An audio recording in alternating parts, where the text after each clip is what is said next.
Stories number 1. My sister-in-law crossed a line and I told her to leave my house. I don't usually write about family drama online, but this has been eating away at me for a while. I keep going back and forth between thinking I did the right thing and worrying that I blew up the fragile balance in my family. For some context, I'm 30 years old, married to my husband Daniel, who's 32. We've been together for almost a decade, married for 6 years, and we live in a house just outside St. Louis that we bought about 3 years ago. It's not fancy, but it's ours, and we've put a lot of love into making it feel like home. My husband's younger sister, Nicole, is 25, and to be completely honest, she's always been a handful. Nicole has this habit of burning bridges wherever she goes. She lived with her mom until she was 22, then moved out with a boyfriend, broke up 6 months later, and bounced between different friends' couches until she convinced her mom to take her back. She's had jobs here and there, but nothing steady, because according to her, every boss she's ever had was toxic or unfair. I've always tried to give her the benefit of the doubt because she's family, and I didn't grow up with siblings, so part of me thought maybe this is just how younger siblings act. A few months ago, Nicole asked if she could crash with us for a couple weeks while she figured things out. She said she had an interview lined up at a marketing company and promised she'd be out as soon as she saved up for her own place. Daniel, being the protective older brother, didn't hesitate to say yes. I was hesitant, but went along with it because we had the space. We have a guest bedroom in the basement. And I thought, worst case, she's there a month or two, gets on her feet and moves on. At first it was fine. She was friendly, cooked dinner one night, and helped me clean out the garage. But slowly, things started to change. She stopped going to interviews, started sleeping until noon, and I'd come home from work to find her sprawled out on the couch watching Netflix with our dog, Duke, in her lap. When I'd ask if she had heard back from any jobs, she'd roll her eyes and say, "The job market is brutal right now. Nobody's hiring." Meanwhile, groceries started disappearing faster than usual. Nicole had no problem making elaborate snacks for herself. She once used an entire block of cheddar, half a pack of bacon, and a whole sleeve of crackers to make what she called a charcuterie vibe for lunch. She didn't contribute money, didn't offer to replace anything, and Daniel, bless him, kept trying to cover for her by saying, "She's just stressed out, she'll get it together." The breaking point came about 6 weeks into her stay. Daniel and I had been saving up to redo our backyard deck, and I had a little envelope tucked away in the kitchen drawer with cash we'd set aside. It wasn't thousands of dollars, but it was a couple hundred we'd slowly added to. One afternoon, I went to grab the envelope, and it was gone. I tore apart the drawer, checked every cabinet, asked Daniel if he'd moved it, but he hadn't touched it. My stomach sank because I already knew what had happened. I waited until Nicole got home and asked her if she'd seen the envelope. She immediately went defensive, saying, "Why would I touch your money? Do you think I'm a thief?" I hadn't accused her outright, but the way she reacted told me everything. Daniel tried to calm things down, but I couldn't shake the feeling. Later that night, I went downstairs to do laundry and noticed Nicole's purse sitting open on the floor. I know I shouldn't have looked, but I did, and there was my envelope, stuffed into her bag. When I confronted her, she burst into tears and said she borrowed it because she needed to pay her car insurance, and she was embarrassed to ask. She promised she'd pay it back, but she hadn't even told me. She just took it. That was it for me. I told her point blank that this was unacceptable and that she needed to leave. Not tomorrow, not in a week now. Daniel was shocked, but even he couldn't defend her after that. Nicole screamed that I was heartless, that I was trying to turn her brother against her, and that family is supposed to help each other. I told her that stealing isn't family. It's betrayal. And if she wanted help, she could have asked. She ended up calling a friend to pick her up, storming out with her stuff in trash bags. Daniel barely said a word that night. He looked torn up, but he didn't fight me on it. Over the next few days, Nicole sent him angry texts, saying I ruined everything, that I was controlling, that he was choosing me over blood. Daniel hasn't really talked to her since. Now the house feels peaceful again, but there's this pit in my stomach. My mother-in-law found out and said I was too harsh and that Nicole was just struggling. She said she's young, She'll make mistakes. You should have given her another chance. Maybe she's right. Maybe I should have let Nicole stay and work it out. But part of me feels like if I kept letting her cross boundaries, she'd never stop. So that's where I'm stuck on one hand. I feel justified for protecting my home, my marriage, and my finances. On the other hand, I can't help but wonder if I'm the villain for telling family they're not welcome under my roof. Update. It's been a few weeks since everything went down with Nicole, and while the house has been quieter, the family drama has only gotten louder. The night she left, Daniel didn't say much. He sat on the edge of our bed, staring at the floor like he was trying to solve a puzzle he didn't want the answer to. I asked him if he was angry with me, and he just said, "I'm angry at the whole situation." That honestly hurt more than if he'd said he was mad at me. Because I knew deep down he still felt like he had to protect his sister. Even after she stole from us, the first couple of days, Nicole didn't reach out to me at all, but she blew up Daniel's phone with texts and voicemails. Some were tearful, apologizing and saying she messed up and needed help. Others were angry, calling me controlling, manipulative, and a gold digger who wanted to isolate him from his family. Daniel ignored most of them, but I could see the way he stared at his phone whenever it buzzed. I could tell he wanted to fix it, but he also didn't want to cross me. Then came the bigger storm, my mother-in-law, Sandra. She called Daniel one evening while we were making dinner. I only heard his side of the conversation, but it was enough. His tone went from calm to defensive real fast. "She didn't borrow it, Mom. She stole it." Pause. "No," she didn't ask. "Pause, Mom? We're not kicking her while she's down. She crossed a line." Then he hung up, rubbed his temples, and said, "Mom thinks you're being dramatic." That stung. I don't think of myself as dramatic. I think of myself as someone who's worked really hard to build a stable, safe home. My own parents weren't great with money or boundaries growing up, so stability has always been important to me. Hearing Sandra brush it off like I'd overreacted made me feel like I was fighting an uphill battle alone. Things came to a head at Sunday dinner the following week. We usually rotate between houses, and this time it was at Daniel's parents' place.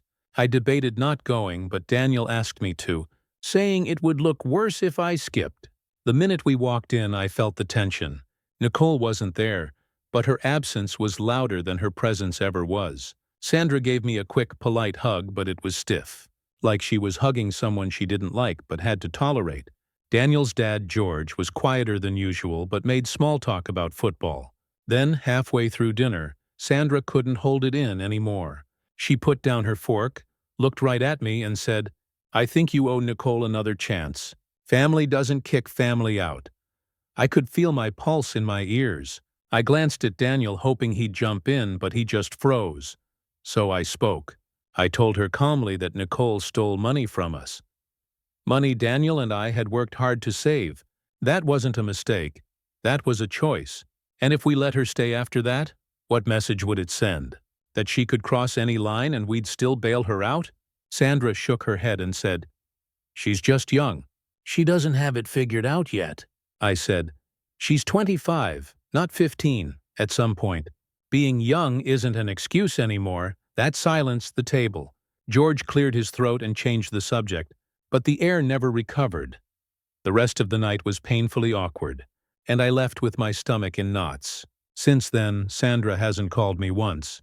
She texts Daniel occasionally, but it's always about Nicole. "Have you talked to your sister? She needs a place to stay. She's really struggling right now." Daniel feels pulled in 100 directions, and I can see the weight on him. He tries to reassure me, says he doesn't blame me for what happened, but I know he's hurting. As for Nicole, last I heard she's staying with a friend in some apartment across town.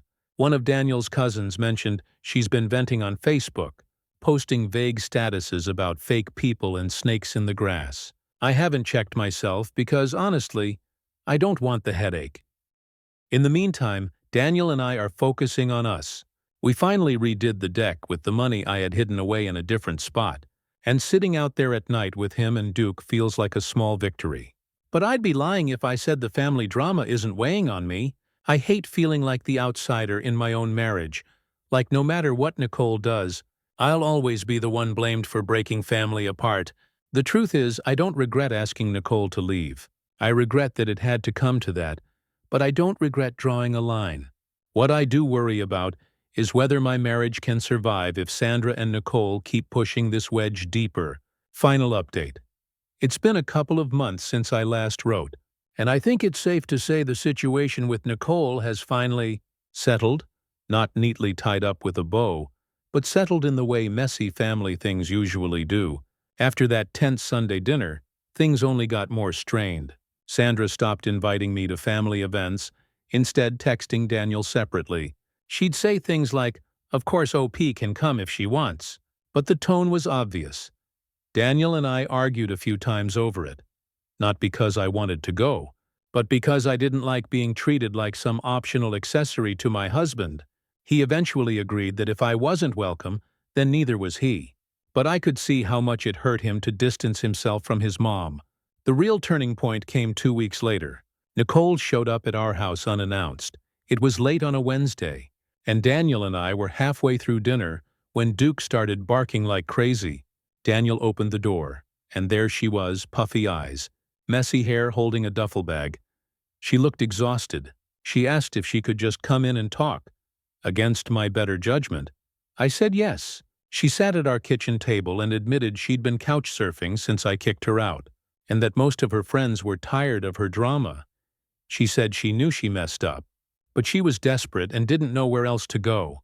I listened, but I also told her directly, "Nicole, I don't hate you, but you stole from us. That wasn't a small mistake, that was betrayal. If you want help, it has to come with accountability." Daniel stayed quiet most of the time, just staring at his hands. When she left that night, because no, she didn't stay, he admitted he felt torn in two, like one half of him needed to protect his wife, and the other half couldn't stop wanting to protect his little sister. A few days later, Sandra called Daniel again. Furious that we hadn't let Nicole move back in, she accused me of turning him against family.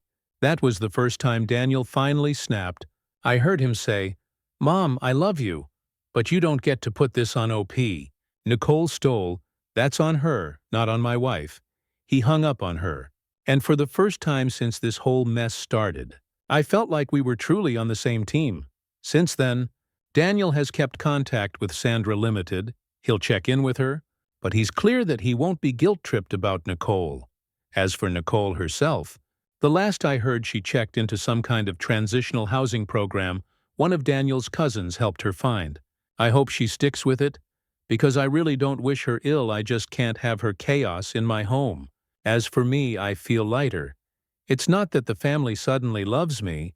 I'm sure I'm still the villain in Sandra's eyes, but I stopped trying to manage their perception of me. Daniel and I built a life together. Not Sandra and me, not Nicole and me, just us. And the more I lean into that, the less power all their opinions seem to hold. The funny thing is, the night we finally sat on our finished deck, Daniel looked at me and said, "I think this is the first time in years I've actually felt like this is our home, not anyone else's." That meant everything. So yeah, I kicked my seal out. It caused drama. It strained relationships. But it also forced Daniel and me to draw boundaries we probably should have drawn years ago. And even though it was messy and painful, I think we're stronger for it. If Nicole ever turns her life around, I'll be glad for her. But if not, I won't let her drag me down with her. That chapter of my life of letting other people's bad decisions control my peace is closed. And honestly, it feels damn good. Stories number 2, ATA for hiding my ALS diagnosis from my grandpa. A year ago, I, 25 Enders, was diagnosed with limb-onset ALS after a long struggle with experiencing foot drop and muscle weakness. For a few months, I hid my diagnosis from everyone until progression of the disease forced me to come clean. To be honest, I'm still coming to terms with this, and each day has been a living hell as I wake up not knowing what motor skills I will lose next. I have always been fiercely independent and the protector of the people I love, so it kills me knowing that everyone who loves me, my girlfriend especially, now has to bear the burden of my illness. The one person I haven't told is my grandpa, who raised me and my brother until we were teens because my parents were at work all the time. He's the one cared for me the most, who has literally watched me grow up. I have always promised to take care of and give him the best of everything, because he sacrificed to give me as much of a happy childhood as he could. Ever since I was diagnosed, the thought of having to tell my grandpa that his grandson has an incurable, degenerative disease has plagued me, and I don't think I can gather up the courage to tell him or to face the fact that I can't fulfill my promise. He's nearing 70, and I want him to live as happily as possible without worrying about me. The other day we met for a family dinner. I don't see my grandpa very often now, so before the dinner I was adamant that my grandpa would not find out. My brother and girlfriend agreed to cover for me using a wheelchair by saying I'd been injured playing soccer. Grandpa accepted the excuse, and all seemed to be well until my cousin, who wasn't aware my grandpa didn't know, brought it up, as I expected. He was devastated and couldn't stop asking me why I didn't tell him. Later that night, the sudden emotional shock likely triggered his heart condition. He has a history of heart attacks. My grandpa is now in the hospital and I haven't been able to stop crying. My brother is furious at my cousin for revealing my diagnosis, and even more so for not being apologetic since she's insisting that it's my fault because I should have just been honest with my grandpa. She called me manipulative and a liar and said that it wasn't my place to decide whether grandpa could handle it or not. The guilt is eating me alive. But at the same time, the aftermath just tells me that I was right to hide it, because the news absolutely crushed my grandpa. I don't know what to do anymore except to pray that my grandpa makes it through. Edit. Thank you all for your responses, and especially to those who expressed things from my grandpa's perspective. Not sure how much this changes, but my cousin's husband saw this post, and now cousin is livid. My brother just got off a call with her, and apparently he did actually tell her not to say anything and let me take the lead. Just that she highly disagreed, so I guess this was her way of voicing her disagreement. I didn't know about this part, so I assumed benefit of the doubt that she didn't know. Again, appreciate everyone, and will be hopefully visiting my grandpa as soon as we get more news about his condition. Update: ATA for hiding my ALS diagnosis from my grandpa? Appreciate everyone who commented both support and honest criticism. Been making the most of whatever time I have left since then. Some of you were sharp and picked up that my ALS is fast progressing, which is very accurate considering how recently it's felt like jumping off one cliff after another, which I'm pretty shocked by. In a way, I do thank my cousin for spilling my secret, because I didn't expect how little time I had before I couldn't hide it. My grandpa did pull through, recovered, and handled things like a champ. He's not in perfect health, and obviously neither am I, but we make it work. Per everyone's suggestions, I visited him ASAP, and we had a long talk. I showed him my post as well, with lots of tears, emotional moments. I apologized for hiding my condition and promised to be transparent with him from now on. Although I got nagged and lovingly lectured at, I do think I felt relieved to get that emotional weight over with. Grandpa said a lot, and I can't include everything, but main two things were: one, he already sensed something was off, though he wasn't sure what exactly and definitely did not expect ALS, and two, he needs no protection from reality and wants to support in any way he can. He'll be moving in with me and my brother, and we're looking at hiring caregivers so my brother's not overwhelmed. I've begun voice banking due to speech changes, mostly hoarseness and slight slur. Basically like a drunk Mickey Mouse. While the people closest to me can still somewhat understand what I say, Grandpa tops everyone else and is proudly serving as resident translator.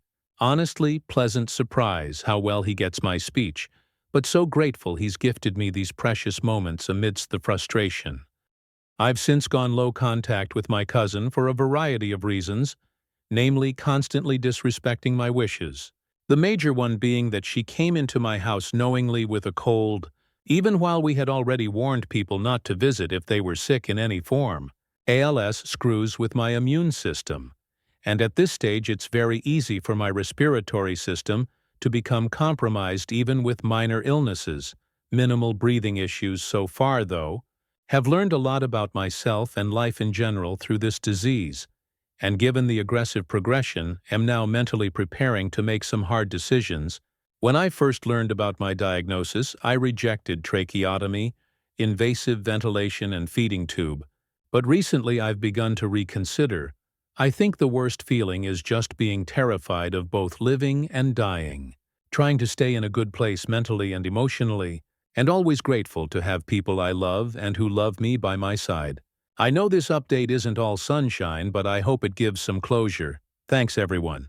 Stories number 3. I am in my 30s and mentioned to my mom I think I might have dysgraphia.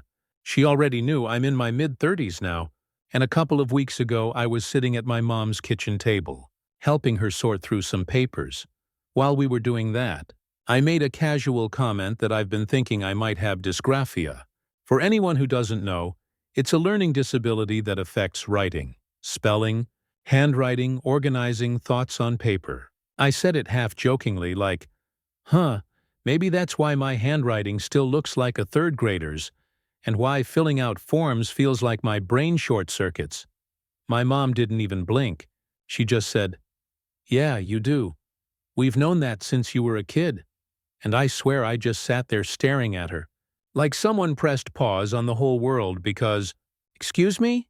We've known?" I asked her what she meant, and she said, "Oh, when you were in 2nd grade, your teacher noticed your writing was way behind your reading and speaking. The school did some tests and said you probably had dysgraphia, but they didn't call it that exactly back then. They just said written expression disorder." I just sat there with my jaw on the table. She was so casual about it, like she was telling me she always knew I didn't like broccoli or that I once had chicken pox. Meanwhile, my entire brain was spinning, trying to process the fact that I've lived over 3 decades wondering why I struggle with certain things, and constantly feeling like I was just lazy, messy, or not trying hard enough. And she knew the whole damn time. I asked her why she never told me, and she said something like, "Well, I didn't want you to feel labeled, and besides, you managed fine. You were smart, you always got good grades. You didn't need to know." That's when something in me cracked. Because yeah, maybe I managed, but I also spent years hating myself. I'd stay up until 2 a.m., rewriting the same essay 3 times because I kept losing track of my thoughts. I'd panic when a teacher said, "Clear your desk for a pop quiz," because filling in little bubbles or writing short answers under pressure made me want to cry. My friends used to tease me because I'd avoid playing those group games where you have to write something on the whiteboard. At jobs, I've had supervisors gently suggest I slow down and check for typos, when really, my brain just scrambles letters when I'm tired. I've had whole performance reviews dinged because my written communication wasn't professional enough. Do you know how many times I've called myself stupid? How many times I've told myself, "You're just not trying hard enough"? And all this time, my mom knew there was an actual explanation. I couldn't even look at her. I packed up the papers we were working on and said I needed to go. She looked surprised, even a little hurt. But I didn't care. I drove home shaking with anger. The following week, I called my older sister, Hannah, and asked if she knew. She sighed and said, "Yeah, Mom mentioned it a few times when we were kids. She always said you had trouble with writing, but that you'd grow out of it." Grow out of it. I think that hurt even more, because you don't grow out of a neurological difference. You just learn to mask it, to work around it, or to beat yourself up when you can't. I started digging through old school records that I had boxed up in my garage. Sure enough, in a dusty folder labeled IEP stuff, there were evaluation reports from when I was 8. Words like fine motor difficulty, impaired written expression, average to above average verbal comprehension. It was all right there.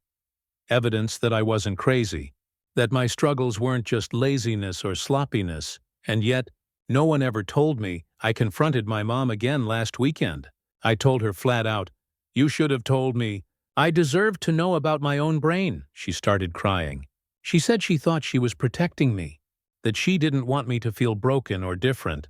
She insisted she always believed I was capable, and she didn't want me to lean on a label as an excuse. I get where she's coming from. I do. But at the same time, not knowing didn't protect me. It made me doubt myself constantly. It made me feel like I was broken without explanation. Having the words earlier wouldn't have been an excuse. It would have been validation. It would have helped me understand why I struggled in some areas while thriving in others. It might have made me kinder to myself instead of punishing myself. Every time I couldn't do something simple, I left that conversation feeling hollow. I've been replaying my entire life in my head, seeing all the moments where this missing piece could have changed everything. Teachers who thought I was sloppy, friends who thought I was careless, jobs where I felt like a failure because I couldn't keep up with written tasks, relationships where I came off as inattentive because I couldn't leave a cute note without messing it up 3 times. Even something as small as mailing holiday cards, I've avoided it for years because addressing envelopes makes me anxious, and all along my mom had the key to explain it. I'm not saying I would have had a perfect life if I knew earlier, but maybe I would have given myself more grace. Maybe I would have gotten accommodations in college, or chosen jobs that played to my strengths instead of exposing my weaknesses. Maybe I wouldn't have carried around this constant undercurrent of shame. Right now, I'm trying to decide if I want to seek an official diagnosis as an adult. Part of me thinks it's pointless this late in the game. Another part of me thinks, maybe it's not too late to give myself that validation. The hardest part is figuring out how to move forward with my mom. I know she didn't mean to hurt me. I know she truly thought she was protecting me, but I can't shake the feeling that something was stolen from me. The chance to know myself fully. Sooner, I'm not cutting her off or anything. But for the first time in my life, I feel like there's a wall between us. Like I'm grieving a version of my life I'll never get back. And honestly, I don't even know what to do with that. It's been a few weeks since I posted about finding out at 34 that my mom had known since I was a kid that I probably had dysgraphia, but never told me. A lot has happened since then, and honestly, my feelings are still a storm. But I'm starting to process things differently. First, I decided to go ahead and pursue a formal evaluation as an adult. I found a neuropsychologist about an hour away who specializes in learning differences and ADHD. I booked the appointment before I could talk myself out of it, and just last week, I went through the assessment. It was exhausting. Hours of writing tasks, memory games, puzzles, interviews, and handwriting samples. At one point, when I had to copy a paragraph onto paper, my hand cramped up so badly and my letters slanted like they were sliding off the page. The psychologist just nodded like, "Yep, I see it." A couple days ago, she called me with the results. She said I absolutely meet the criteria for dysgraphia. She also added that my brain has built up a lot of compensatory strategies, meaning I've worked extra hard to mask and work around the difficulties, which explains how I've managed to succeed academically and professionally despite the constant struggle. I can't even explain what it felt like to hear that. It was like someone finally said, "You're not broken. You're wired differently," I cried after I hung up. Not sad tears exactly, but this messy release of 30 years of shame I didn't realize I was still carrying. After that, I had another conversation with my mom. I told her about the evaluation, about the official diagnosis, and about how validating it felt.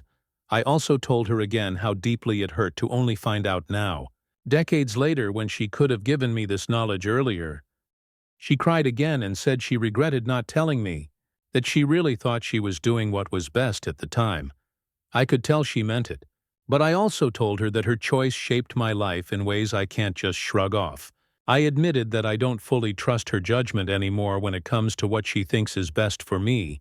She didn't argue, but she looked wrecked hearing that. I also talked with my sister Hannah more. She admitted she'd always wondered why Mom never told me directly, especially as we got older. She said she thought about saying something herself, but didn't want to step on Mom's toes. That stung, but at least she was honest. Something surprising happened, though. After I told my diagnosis story to a couple close friends, Marcus and Jenna, they both said it made so much sense.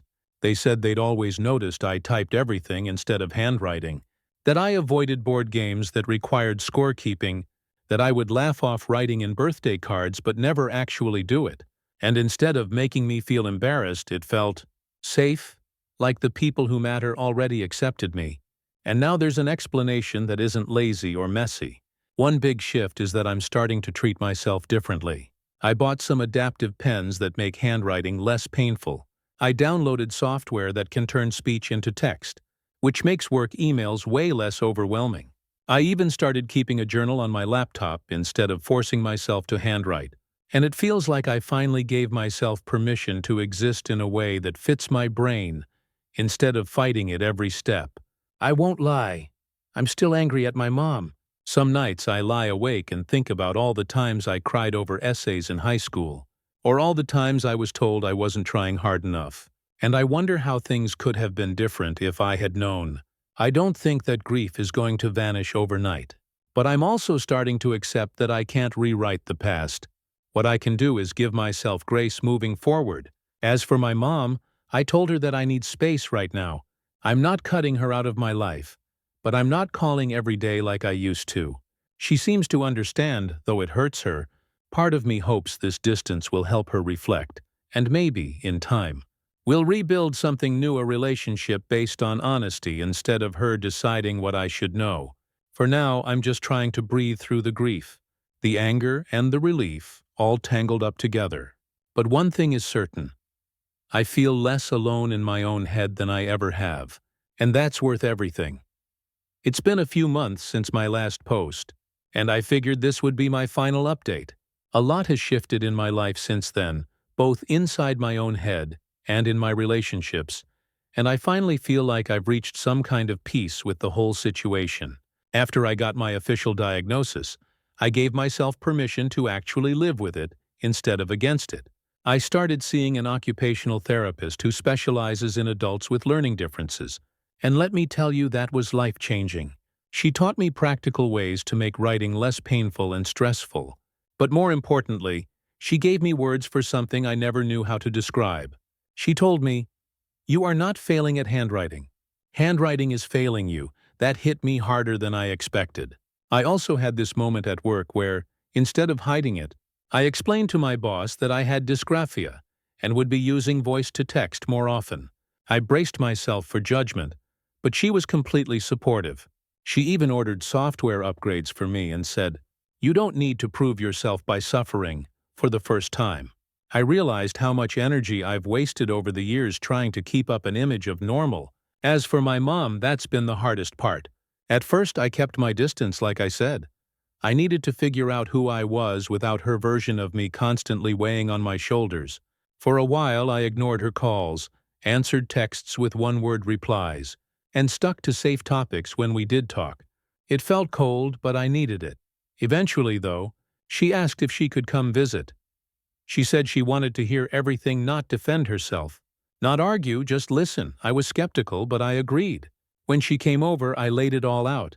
I told her about the nights I cried doing homework, about the embarrassment of teachers holding up my sloppy handwriting in class, about feeling defective. I told her how much it hurt to learn she knew all along and decided for me that I didn't need to know. She cried the whole time. She kept saying, "I thought I was protecting you.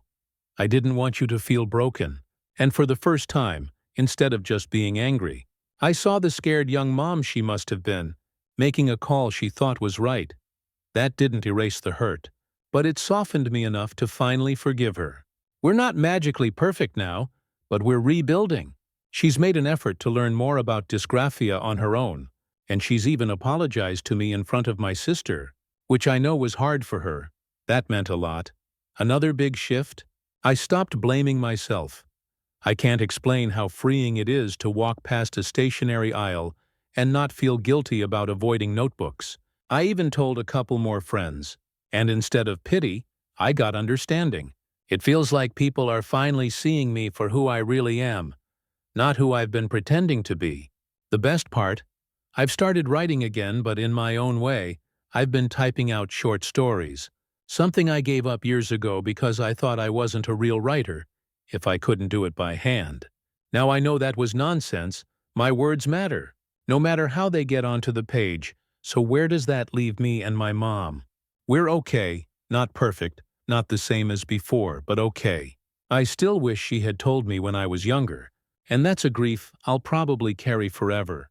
But I also know she made her choice out of fear, not malice, and I don't want to let anger keep me stuck in the past when I finally feel like I have a future. If there's one thing I've learned through this whole messy process, It's this. Sometimes the truth doesn't change the past, but it can absolutely change the way you move forward.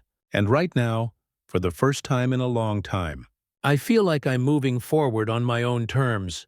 That's all I wanted when I started this journey. Stories number 4. Would I be the jerk if I aborted my baby without telling my husband? I never thought I'd find myself typing this out to strangers on the internet. But here I am, sitting in the corner of our too bright living room, staring at the ultrasound photo on the coffee table and feeling like my chest is caving in.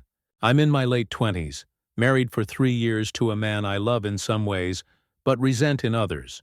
And I just found out last week that I'm pregnant. My husband Daniel and I have had the kids conversation countless times. When we first got engaged, he swore he wanted to wait a few years, to enjoy life before settling into diapers and daycare payments. That was fine with me at first, because I wasn't in a rush either. But over time, I noticed the years kept sliding by, and every time I hinted at revisiting the topic, he'd shut it down. Sometimes he'd laugh it off with, "Not yet, babe. I'm not ready to be someone's dad." Other times, it turned into fights that ended with him sleeping on the couch and me crying into my pillow. Here's the kicker: Daniel has always been controlling about the future, not in an obvious way where people would call it abuse, but in this subtle, suffocating way. I'd say I wanted to travel more. He'd remind me of how expensive that would be. I'd suggest buying a fixer-upper house. He'd convince me that renting was safer. Every dream I had seemed to end with me compromising so that he could stay comfortable. It wore me down in ways I didn't notice until recently. Now this pregnancy has thrown everything into the spotlight. When I saw the 2 lines on the test, my heart stopped.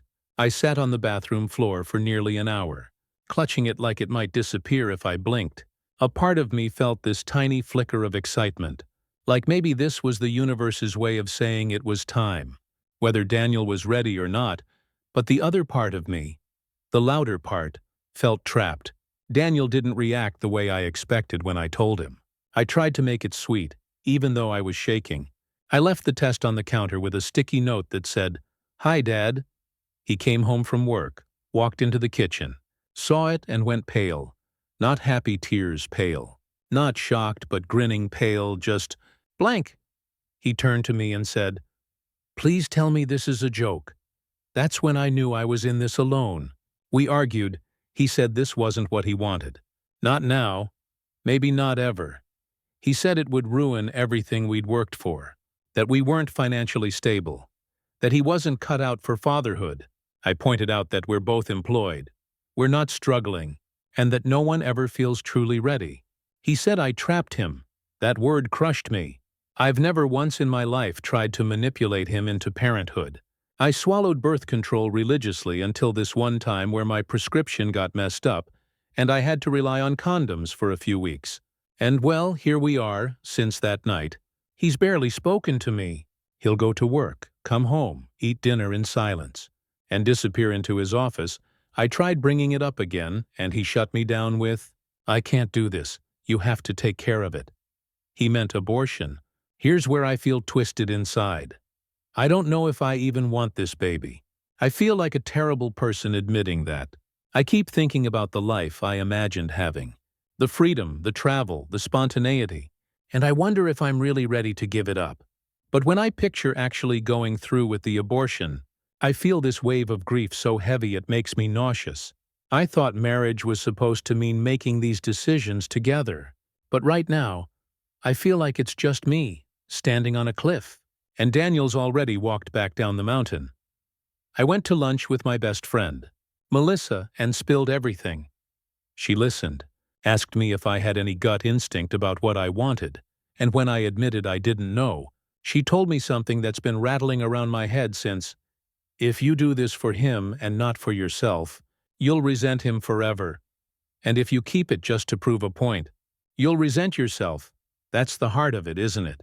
Whatever choice I make, there's resentment waiting for me on the other side.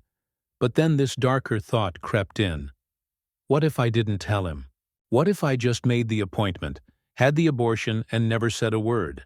He doesn't want the baby anyway. He'd probably be relieved. He'd never have to know that for a few weeks. I carried this secret that could have changed both our lives. Part of me feels like that would be kinder than dragging him through the emotional roller coaster he clearly doesn't want to be on. And then another part of me screams that it would be betrayal of the highest order. Keeping something this massive from your spouse? That feels like a crack you can't ever plaster over. I can't even look at Daniel without feeling torn between rage and heartbreak. He sleeps peacefully while I lie awake at 3 a.m., hand over my stomach, whispering apologies to someone who doesn't even exist yet. So here I am, stuck between choices that all feel wrong. Would I be the jerk if I went through with an abortion without telling my husband? Or is the real jerk move forcing myself to have a child with someone who clearly doesn't want one? I keep hoping the answer will just appear. But all I have is silence, and the hum of our refrigerator, and the ache of a marriage that feels more like a cage than a partnership. Update. It's been a couple of weeks since I first wrote this, and a lot has happened.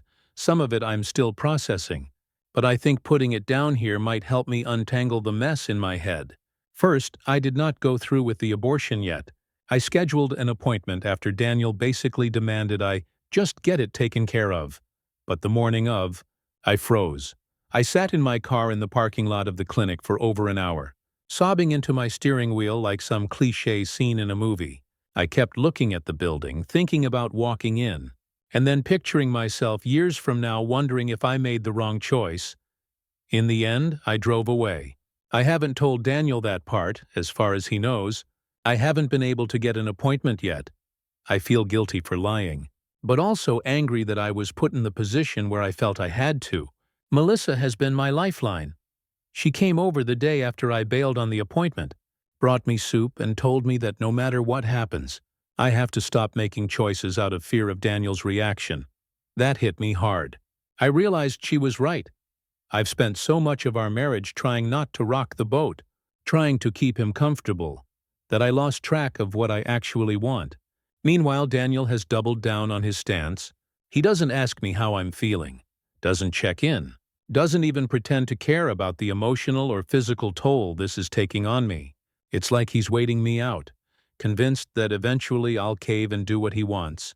He did, however, tell his sister about the pregnancy without asking me. That was a slap in the face. She texted me some half-hearted, "I hope you do the right thing" message that made me want to throw my phone into traffic.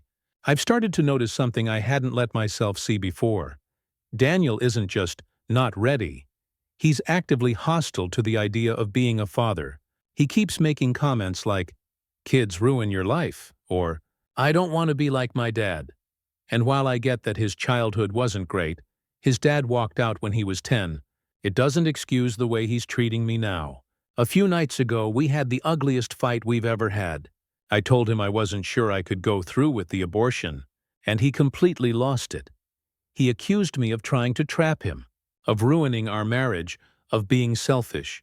I yelled back that he ruined it the moment he started hiding parts of himself from me and treating me like his roommate instead of his wife. He slept in his office that night, and we haven't spoken more than a handful of words since. I finally called my mom, which I'd been avoiding because I knew she'd have opinions. To my surprise, she didn't immediately pick a side. She just listened. She told me she wished I'd married someone who actually wanted to build a life with me. Not just coast through one. She said no matter what, she'd support me, whether I keep the baby or not. I cried harder hearing that than I have this entire time, because it was the first time someone actually said, "I'll support you," without attaching conditions. The truth is, I still don't know what I want. I swing back and forth daily. Some mornings I wake up with this quiet certainty that I could do it. I could be a mom, even if it meant doing it alone other days. I look at my reflection and feel like a terrified kid who's not ready for any of this. But I do know one thing now. Whatever happens, Daniel is not my partner in this. Not anymore. I've started looking into apartments. I haven't told him yet. But I don't see a future here. Not with someone who calls me selfish for even hesitating. Not with someone who only sees me as a problem to fix. Melissa said she'll help me move if it comes to that. And my mom told me I could stay with her temporarily if I need to. So maybe the real update isn't about the pregnancy at all. Maybe it's about the marriage. Maybe the real choice I have to make is whether to keep tying my future to someone who's made it painfully clear he doesn't want to share it.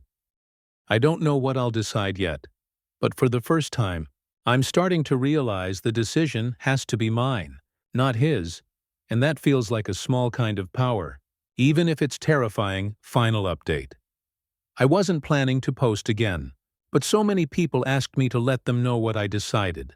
And honestly, writing it out has been a strange kind of therapy. So here's the last chapter. After my last post, things between me and Daniel spiraled fast.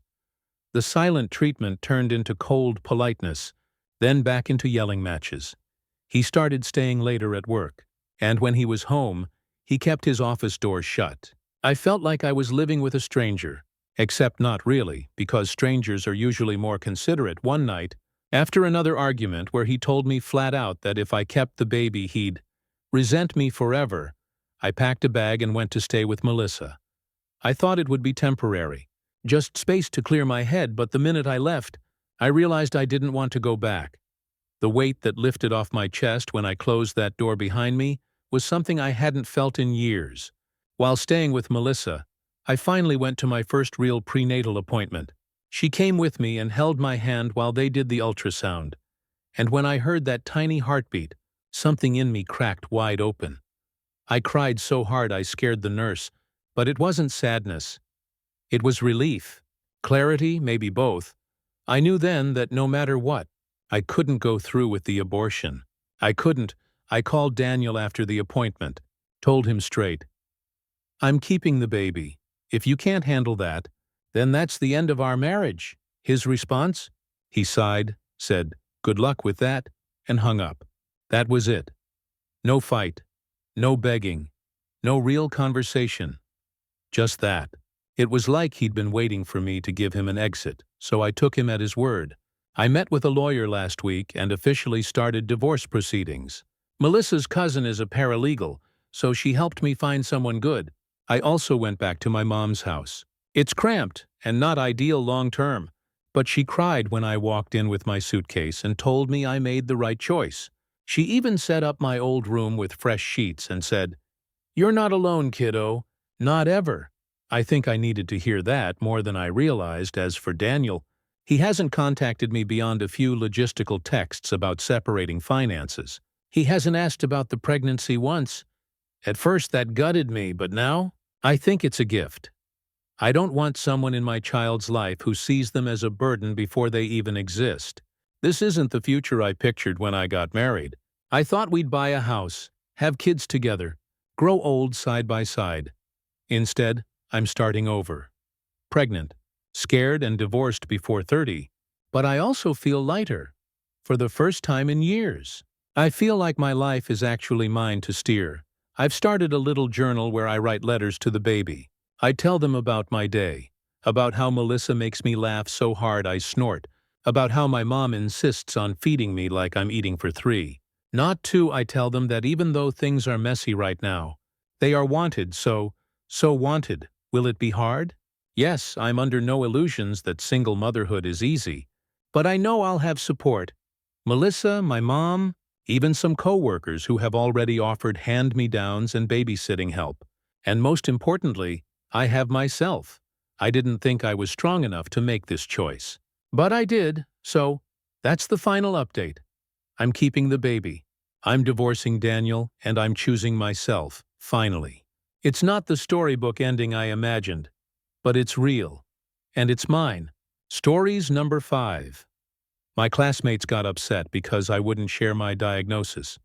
I've been sitting with this situation for a while, and I still feel conflicted about it. I'm in my early 20s, in college, and physically disabled. You can usually tell something's different about me. I walk with a limp, use crutches or braces on many days, and I have some noticeable scars. A stranger would know something is off, in the sense that I don't move like most people. But they wouldn't immediately know why. A couple of semesters ago, I was in this required course that turned out to be basically a woodshop-heavy class. If you've ever tried using a crutch and power tools in the same day, you'll understand why it wasn't exactly a smooth fit. But here's the thing. The professor, Dr. Henry Caldwell, was one of the kindest men I've ever met. He noticed right away that the setup wasn't going to work for me, and instead of brushing me off, he actually sat down with me, listened to what I was struggling with, and made meaningful changes to the space. He had adjustable benches installed, set up tools lower to the ground, and even adjusted lab times so I could work in smaller groups where I'd be safer. That class, which I was dreading, ended up being one of the most positive experiences of my college career because he made sure I could participate fully. Fast forward to this semester, Dr. Caldwell reached out to me and asked if I'd be interested in coming to speak to one of his new classes. It's a course focused on designing for clients with accessibility in mind. He wanted me to share what living with a disability looks like day to day, and then work with small groups of students as their client so they could design helpful solutions. I said yes right away. I've always believed that advocacy doesn't have to be loud or confrontational. Sometimes it's just about telling your story and letting people learn from it. So I prepared a short talk about my daily life. I didn't talk about the names of my conditions. Instead, I focused on things that are often invisible to able-bodied people, like how uneven sidewalks are a nightmare for someone using crutches, how Dr. Closers that swing too fast are an actual hazard, how professors sometimes insist I should be fine carrying heavy materials across campus. I wanted them to see the reality of the little challenges that add up over time. After my talk, the students broke into groups, and I rotated between them, listening to their project ideas. Most of them were enthusiastic and curious in a good way. One group wanted to design a modular backpack system so I could carry books without everything digging into my shoulders. Another thought about creating collapsible seating, so if I needed to rest halfway across campus, I could. Their ideas weren't perfect, but I appreciated the effort and thoughtfulness. Then I sat down with this one group. There were 4 students, and one of them, a guy named Kyle, immediately asked me, "So what's your actual diagnosis?" I told him, "I have a few, but I prefer not to share them. It's personal medical information. What matters is how it affects my day-to-day life." Kyle rolled his eyes. Like full-on rolled his eyes. He said something like, "Well, how are we supposed to design something for you if we don't know what's actually wrong with you?" It stung. It was like all the vulnerability I had just shared wasn't enough. Like the only way he could validate my experiences was if I handed over a list of medical codes. I repeated calmly that I'd rather focus on what challenges I face rather than the labels behind them. Another girl in the group, Jenna, gave him a sharp look, but he doubled down, saying, "It's just frustrating when people hide information. We're trying to help, you know." I didn't know what to say. I get where he was coming from in a way. Maybe he felt like knowing the diagnosis would narrow down solutions. But here's the thing, I've had people Google my diagnoses before, and then they walk away thinking they know everything about me because of some WebMD article. Suddenly I'm being treated like a checklist of symptoms, not a person with an actual life. It's humiliating. And it makes people jump to conclusions that don't fit me at all. That's why I don't usually share. I held my ground and told Kyle I wasn't going to share that information.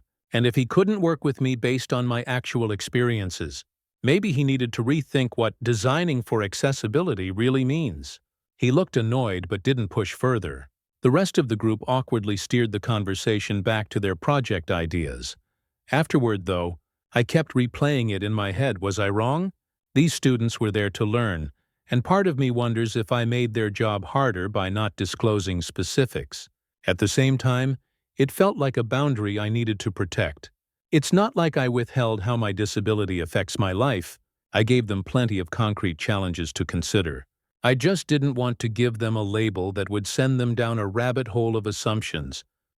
Later that evening, Dr. Caldwell checked in with me. He asked how it went, and I mentioned the interaction without naming the student. He nodded and said, "You don't owe anyone your diagnosis ever. If they can't work with the information you generously shared, that's their problem, not yours." He reminded me that the whole point of the assignment was to listen to lived experiences, not to get a medical briefing. That made me feel better. But the doubt still lingers. I can't shake Kyle's reaction, or the idea that maybe I ruined his group's ability to do the project fully. But then again, Isn't part of the learning process realizing that not everything is going to come neatly labeled for you? I've been in too many situations where someone learned the name of my condition and suddenly started treating me differently, like I was fragile, or worse, like they knew me better than I knew myself. One time in high school, a classmate Googled it and started loudly telling people in the cafeteria what my life expectancy supposedly was. I still feel sick remembering it. I guess I'd rather deal with an eye roll in a college class than risk going through that again. So here I am, overthinking, as usual. I feel like I was put in a position where any choice was going to upset someone. I wanted to help. I wanted to share. But I also wanted to protect myself. And maybe that balance doesn't look perfect to other people. That's where I'm stuck. Is it selfish of me to expect people to respect my boundaries in an academic setting like this? Or was Kyle just being rude? A couple of days after the class session, I started noticing subtle changes in how some of the students treated me. Jenna and a few others from the group I had rotated through were still friendly and asked follow-up questions about my suggestions for their designs. But Kyle? Kyle was different. He avoided eye contact, muttered under his breath when I walked by, and started asking Dr. Caldwell extra questions about me. Questions that seemed to linger on my diagnosis rather than the design solutions we had discussed. I overheard snippets of conversation in the hallway one morning. He was telling another student, how can you design for someone if you don't even know what's wrong with them? And the other kid just shrugged, not really defending me, which hurt more than Kyle's words. It was like suddenly my experiences were being minimized because I didn't hand over a medical label. Then, to make matters worse, a small group of students emailed Dr. Caldwell with concerns about client transparency in the project. I didn't know the full content of the email, but it was obvious it referenced me. I felt a knot in my stomach. Part of me wanted to defend myself immediately, to say, I shared everything relevant to the assignment. This isn't personal, it's professional boundaries. But another part of me, the part that's learned the hard way, reminded me, sometimes keeping your dignity and privacy is more important than satisfying everyone else's curiosity. Dr. Caldwell called me into his office later that afternoon. I was tense walking down the hall, worried I might be in trouble or that he would chastise me.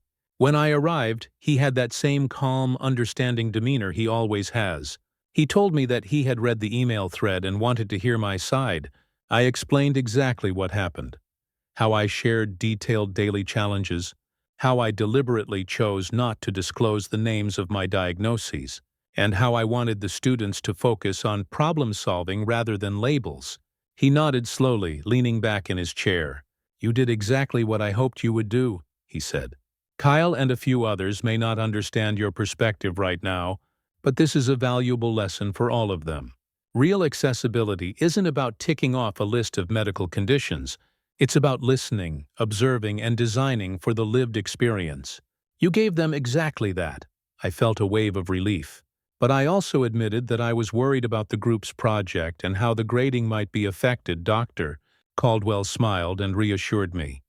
He had full confidence that the students who couldn't adapt to my boundaries would learn from the experience. And honestly, that made me feel more empowered.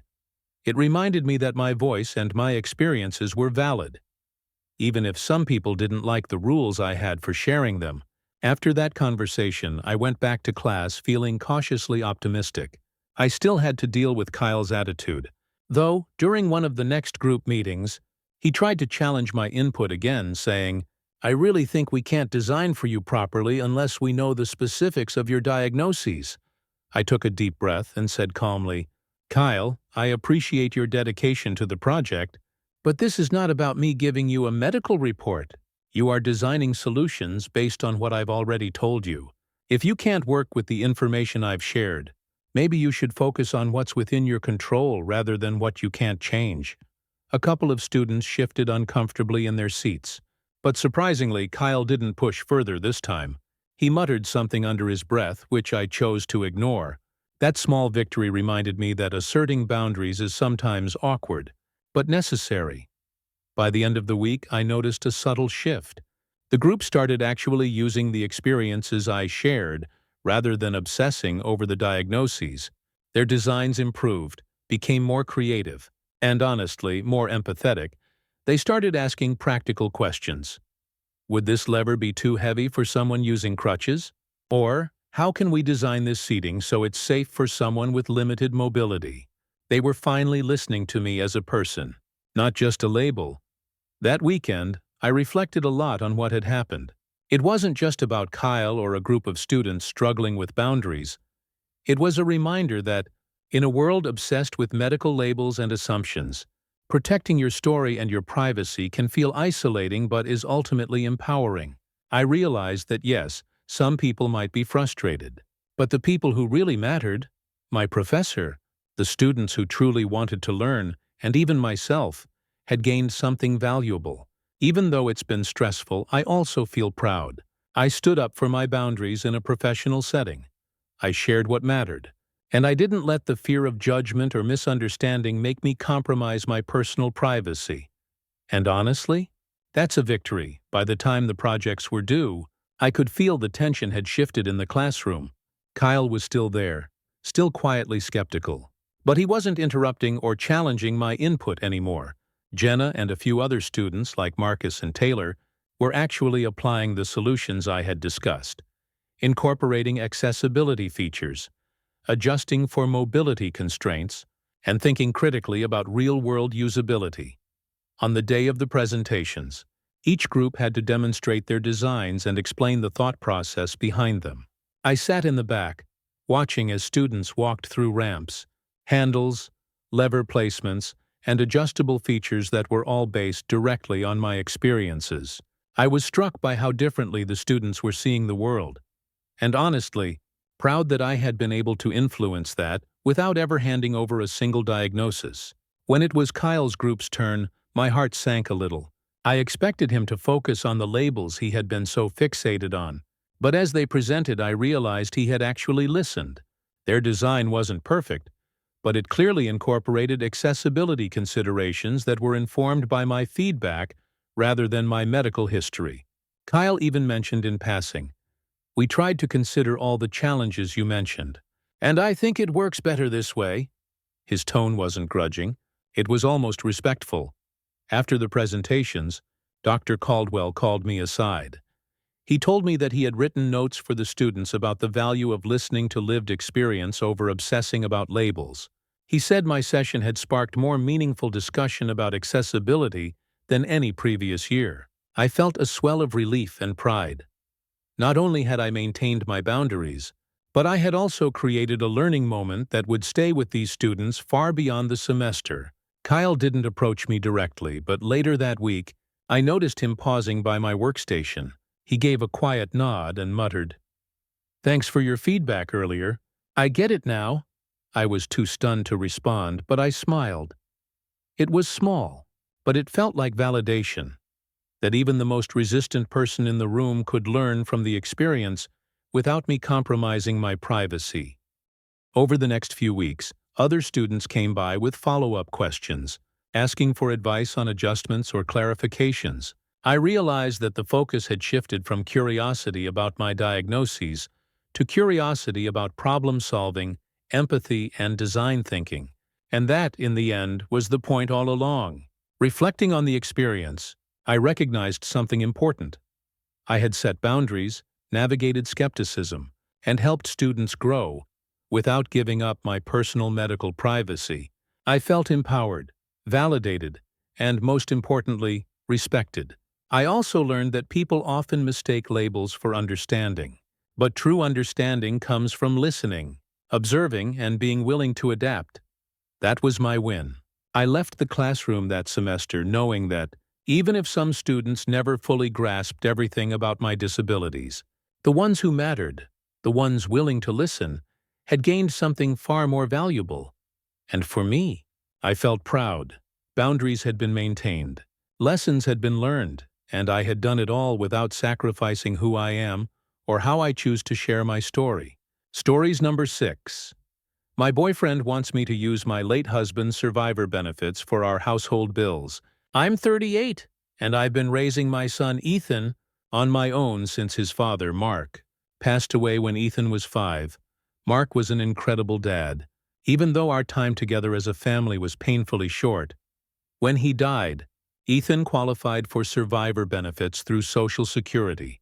Every month he receives $100, and I've always handled that money with the mindset that it belongs to Ethan, not me, for years. I've split it down the middle. Half of it goes into a savings account that's strictly in his name, and the other half goes directly to him to use for things he wants or needs. At first it was toys and video games. As he's grown older, it's turned into gas money, clothes, outings with friends, and some things for school. He's a good kid. He doesn't blow it all irresponsibly, and honestly, I think giving him that financial independence has been really healthy for him. He's 15 now, almost 16, and he's already got more in savings than most teenagers his age. I've been in this long, messy relationship with my boyfriend, Ryan, who's 40. We've been on and off for years, lots of breakups, lots of working on things, and now here we are again. He proposed recently, and for the first time in a long time, things feel steady between us. We've been talking about moving in together and buying a house. Ryan has 3 kids from previous relationships, though only his youngest, Olivia, 11, would be living with us full-time. His older 2, Mason, 17, and Chloe, 19, live primarily with their mom and are pretty independent. We started house hunting, and we found one place we both like. It's $2,500 a month in rent. Ryan sat me down and suggested a budget. He'd pay $950, I'd pay $950, and the remaining $600 should come out of Ethan's survivor benefits. Then, according to him, the leftover $500 from Ethan's check could go into family savings. That hit me like a brick. I told him, "Wait, no, that money is Ethan's. I'm not using it to cover bills for us." Ryan shook his head and said, "You're looking at this wrong. We're going to be a family. Families pool money together. Why should Ethan's money just sit there when it could help with the household? He lives here too." I tried explaining it to him the way I see it. Survivor benefits aren't income in the same way our jobs are. That money was meant to support Ethan because he lost his dad. It's not supposed to cover Ryan's share of the mortgage or electricity or groceries for adults. I already contribute my fair share. Ryan already contributes his fair share. Why does he think it's fair to pull from my son's check just so he can pay less? We went back and forth. Ryan got more and more frustrated, saying things like, "So you'd rather spoil Ethan than help make this household work?" And, "You can't just baby him with money like that. He'll grow up entitled," I pushed back, telling him that giving Ethan responsibility for part of his own money isn't spoiling him. It's teaching him. And I reminded him that half the check has been locked away for over a decade now. I've been saving it specifically for Ethan's future, whether it's college, trade school, or just getting his start in adult life. Ryan wouldn't let it go. He kept insisting that if we're going to live together as one family, then all income needs to go into the same pot. I told him flat out, "That's not your income. That's not my income, it's Ethan's." At one point, Ethan walked into the kitchen while we were having this debate. He could tell it was about him, and he just froze. I didn't want to drag him into it, but Ryan turned to him and said, "Hey, bud, don't you think it makes sense that some of your check goes toward the house we're all living in?" Ethan looked so uncomfortable, he mumbled, "I mean, I guess, but Mom said that's supposed to be for me." And then he just excused himself and went upstairs. My heart broke because I could see the guilt in his face, like he was suddenly torn between us. Later that night I went to talk to Ethan privately. I told him he didn't need to feel bad, that the money was his and always would be. He nodded, but I could tell he was still rattled. Ryan, meanwhile, doubled down. He told me I was being selfish and short-sighted. He said, "You act like Ethan is more important than the rest of us. We're supposed to be a team." And I told him, "Ethan is more important than you. He's my son. He lost his dad. And I'm not going to let anyone take advantage of what's meant for him." Ryan didn't like that answer at all. He stormed out, saying I was being dramatic and turning this into a power struggle. He came back the next day and acted like nothing happened. But I can tell this isn't something he's letting go of. I keep replaying it in my head. Is he right?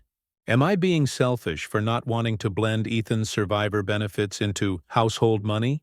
Or is this a huge red flag about the kind of partner he really is? Because honestly, the way it feels to me is like Ryan is trying to use my son's loss to subsidize his expenses, and if that's what's really happening, then maybe the bigger question isn't about money at all. It's about whether I should be marrying him in the first place. Update. My boyfriend wants me to use my late husband's survivor benefits for our household bills. I didn't expect my original post to get so much attention. I read through hundreds of comments, and a lot of people pointed out things I honestly hadn't allowed myself to say out loud. It was a wake-up call. So thank you, a lot has happened since I posted. Ryan and I didn't talk much for a few days after our blow-up about Ethan's survivor benefits. He acted like everything was fine, like nothing had happened, which is kind of his style when he doesn't want to admit he's wrong, but I wasn't letting it slide this time. I could feel this knot in my chest every time I looked at him, like a voice was screaming, "This isn't right." We finally sat down last weekend.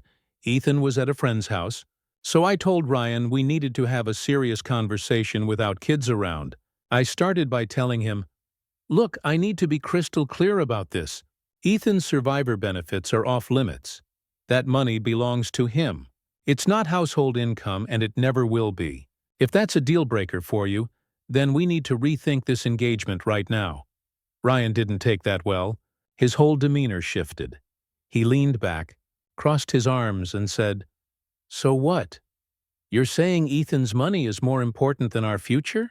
You're willing to throw everything away over $600? I told him, "It's not about $600. It's about the principle. It's about respecting boundaries. If you can't respect that this money isn't yours to budget, then how am I supposed to trust you with anything else?" That's when he got nasty. He said, "You've got some nerve acting like you're the only one sacrificing here. I've been bending over backward for this relationship, and you're just stuck in the past with your dead husband's ghost." That one hurt. Like really hurt. I told him to stop right there. I reminded him that the only reason Ethan has that check in the first place is because he lost his dad.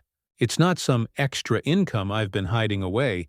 It's compensation for a loss no kid should ever have to go through. And for Ryan to turn that into a bargaining chip, it made me sick. He tried to backpedal a little, saying, "I didn't mean it like that," but the words were already out there. The rest of the night was tense. He left to clear his head, and I sat at the kitchen table until midnight, just staring at the engagement ring on my finger. The next day, I went to talk to Ethan. I didn't want to involve him, but I also didn't want him carrying around confusion or guilt. We went for a drive, just the two of us. I told him, "Listen, none of this is your fault. That money is yours, and it's always going to stay yours. Nobody, not even me, is going to use it for anything but you." Ethan nodded and said, "I know, Mom, I don't like how Ryan talks about it. It feels like he sees me as like a paycheck." That gutted me. Hearing my kid put it into words like that made everything so clear. After that, I started paying closer attention to other things Ryan said and did. And once I started noticing, I couldn't stop. Like, when Ethan asked me about a summer camp he wanted to do, Ryan chimed in with, "Well, he's got his own money, doesn't he? He can pay for it himself." That was another red flag. Survivor benefits are supposed to support Ethan's needs, yes, but Ryan was framing it like Ethan should shoulder every cost himself because he has money.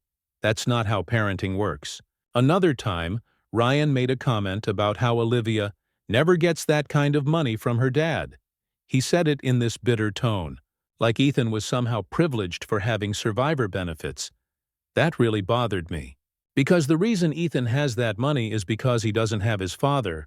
How is that privilege? I couldn't shake the feeling that Ryan was jealous of a teenager, and that's not something I ever expected to see in a grown man, especially one who's supposed to be my partner. So here's where I'm at now. I called off the engagement. It wasn't a screaming fight. It wasn't dramatic. I just told him calmly that I couldn't marry someone who disrespects my boundaries, who looks at my son's loss as a way to lighten his own financial load, and who keeps trying to guilt-trip me into seeing things his way. Ryan didn't take it well. He accused me of choosing money over love and said I'd regret throwing away a good man over pride. But honestly, I don't think I'll regret it. What I regret is wasting so many years in this on-again, off-again cycle with him. Ethan's been lighter since Ryan moved out of the picture, he told me last night. Mom, I feel like we can breathe again. That was all the confirmation I needed. I'm not saying I'll never date again, but I do know one thing. Nobody gets to come between me and my son, and nobody touches what belongs to him. Final update. My boyfriend wanted me to use my late husband's survivor benefits for our household bills. I didn't think I'd be back here again, but a lot has happened since my last update, and I feel like I owe it to myself to put a period at the end of this story. This will be the last time I post about Ryan. After I called off the engagement, things got messy in ways I didn't expect. Ryan didn't just fade out of my life quietly, he made sure to stir up drama on his way out. For starters, he told his kids, Mason and Chloe, that I had chosen money over him. Mason reached out to Ethan on Instagram and basically said, "My dad told me you're the reason they broke up. He said you wanted to keep your cash and not help anyone else out." Ethan showed me the messages, and he was upset but not surprised. Mason eventually apologized once I explained the situation. But it hurt Ethan to see another kid coming at him over something that wasn't his fault. Then Olivia, who's only 11, started asking Ethan why he was so lucky to get a check from the government every month. That one broke my heart. I could tell Ryan had said something to her. Because she didn't even understand what survivor benefits meant, Ethan had to sit there and tell her, "I only get that money because my dad died." She went quiet and just said, "Oh, that's when I realized Ryan wasn't just crossing boundaries with me. He was poisoning the way his kids viewed Ethan, too." A week after the breakup, Ryan showed up at my house uninvited. He wasn't yelling, but he had this fake calmness that made my skin crawl.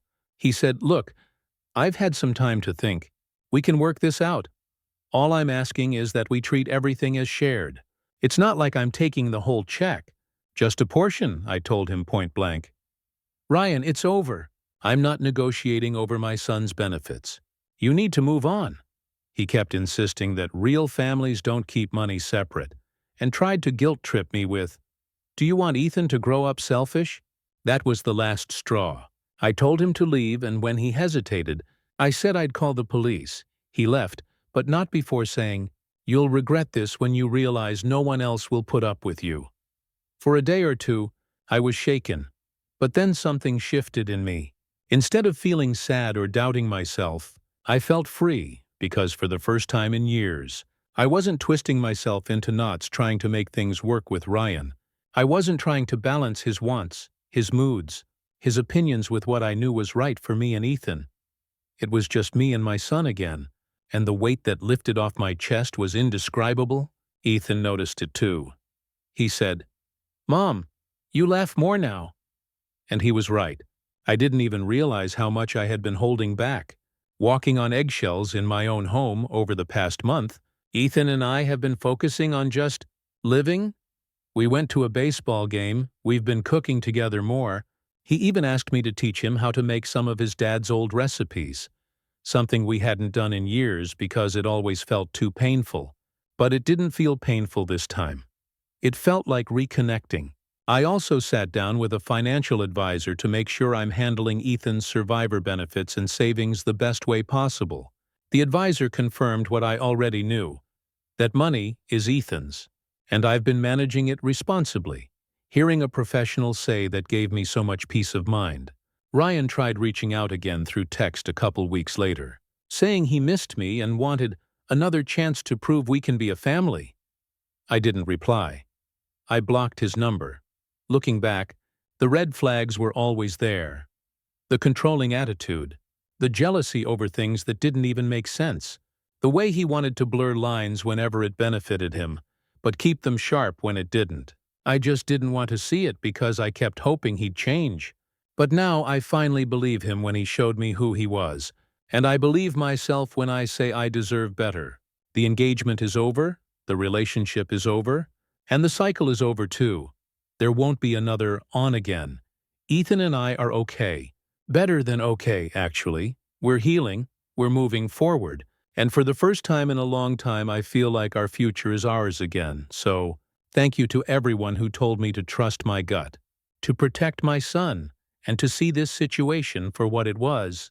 You were right, and I'm glad I listened. This is the last update, because Ryan is officially in my rear-view mirror. Ethan and I are going to be just fine. Stories number 7. My family thinks I should have gone to a party to reunite with my half-siblings, even though they want nothing to do with me.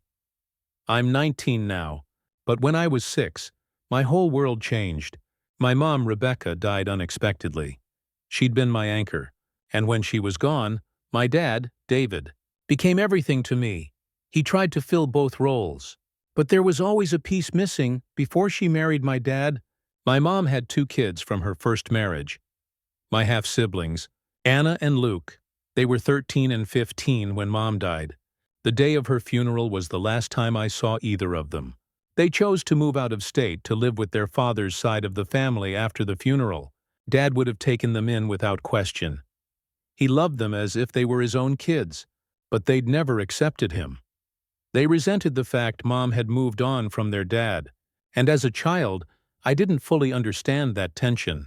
I just knew that when Mom died, my brother and sister disappeared too. I still remember standing at the cemetery, holding my dad's hand, trying to find their faces in the crowd. Anna wouldn't look at me. Luke looked angry. Afterward, when I tried to talk to them, they turned away. A week later, they were gone. For years, I tried to reach out. I called, I wrote letters, I sent messages on social media. No response. They wouldn't pick up the phone if I called. They blocked me online. I used to cry myself to sleep wondering why they hated me. It didn't make sense. I was just a kid too. My dad saw what it was doing to me and put me in therapy from age 7 to 11. Those sessions helped me process the loss. Not just of my mom, but of the siblings I'd loved. I slowly accepted that they didn't want me in their lives. And I learned to stop trying. Even now, my dad still misses them. He still talks about them sometimes, wondering how they're doing, if they're happy, if they've forgiven him yet. He never badmouths them. Even after all these years, he just says he wishes things were different. Mom's relatives, my aunts, uncles, and cousins, have had an on and off relationship with Anna and Luke over the years. They've always wanted to fix things between us. They've told me it's terrible that my siblings and I have nothing to do with each other, but Anna and Luke have made it clear. They don't want contact with me, and they don't want to talk about me either. Depending on how hard my relatives push, their relationship with Anna and Luke runs hot or cold. Recently, one of my cousins, Melissa, had a big birthday party. She managed to get Anna and Luke to come. When she called to invite me, she said, "Look, I need to tell you something before you decide." They made it very clear they won't speak to you or acknowledge you. They don't want you to speak to their kids either, I asked. They actually said that? She sighed. Yes, they said it directly. I don't think it's right. But I wanted you to know so you're not blindsided. I thanked her for being honest. I told her I'd skip the party. She sounded relieved, which told me she knew it would be a disaster if I showed up anyway. But the rest of my family didn't take it well. My grandmother, Linda, called me and said, "Honey, this is your chance. You haven't seen your brother and sister in 13 years. Don't waste it," I said. "Grandma, they don't want to see me. They literally told Melissa they wouldn't acknowledge me. Why would I put myself in that situation?" She said, "Because family is family. Sometimes you have to show up anyway." I told her I wasn't ready to walk into a room where I was openly unwanted. She didn't like that answer. Other relatives started chiming in, saying I was being stubborn, that I needed to take the first step, that maybe seeing me in person would change their minds. But I've been taking first steps my whole life. Every time I tried to call, every message I sent into the void, every birthday wish that went unanswered. That was me taking steps. They never took one back. The party happened last weekend. I stayed home. My dad went, though. He wanted to see everyone and support Melissa. When he came back, he told me what happened. He said Anna and Luke gave him a wide berth the whole time. They wouldn't sit near him. They wouldn't make eye contact at one point. My grandparents tried to push a conversation about a reunion, and Anna snapped. She told them to stop pushing reunions they didn't want. Then Luke said something that left my dad shaking. David and my name mean nothing to us. We wouldn't think twice if they died right now. My dad told me that quietly, almost like he didn't want me to hear it. But I needed to know. I sat there absorbing the words. I thought I'd feel angry or devastated, but mostly I just felt empty. And yet, even after that, my relatives are still angry at me for not going. They think I missed my chance to see Anna and Luke. They don't seem to understand that Anna and Luke have no interest in reconciliation. It's not like we had a falling out. I was 6. I didn't do anything. They just don't want me. My dad says he's proud of me for protecting myself. He said, "You've been through enough. You don't need to walk into a room just to get hurt again." That meant everything to me. I don't know if Anna and Luke will ever change their minds. Maybe they'll always see me as a symbol of my dad, and they'll always hate him. Maybe they'll never forgive me for existing, I don't know. What I do know is that I'm not going to chase people who've spent 13 years running away from me. I'm not going to beg for crumbs of attention from siblings who see me as nothing, and I wish my family would see that too. Update. My family thinks I should have gone to a party to reunite with my half-siblings, even though they want nothing to do with me. I wasn't planning on posting again, but things blew up after the birthday party, and I've been sorting through a mess of feelings. Writing it out might help me process. So, as I said before, I didn't go to my cousin Melissa's birthday party. My dad went on his own. He came home that night looking like someone had knocked the wind out of him. I asked him how it went, and he hesitated before telling me the truth. Anna and Luke avoided him all night, wouldn't even stand in the same part of the yard. Then the confrontation happened with my grandparents, where Luke said he and Anna wouldn't think twice if Dad and I died. That one sentence has been bouncing around in my head ever since. It's such a cruel, final thing to say. I tried to picture my brother, because that's what I still want to call him, looking my dad in the eye and saying that, and I honestly don't understand how someone can carry that much hatred for so long. The day after the party, my phone started blowing up. My Aunt Cheryl left me a voicemail saying, "You should have come anyway, sweetie. Maybe if you'd just shown up, things would have gone differently."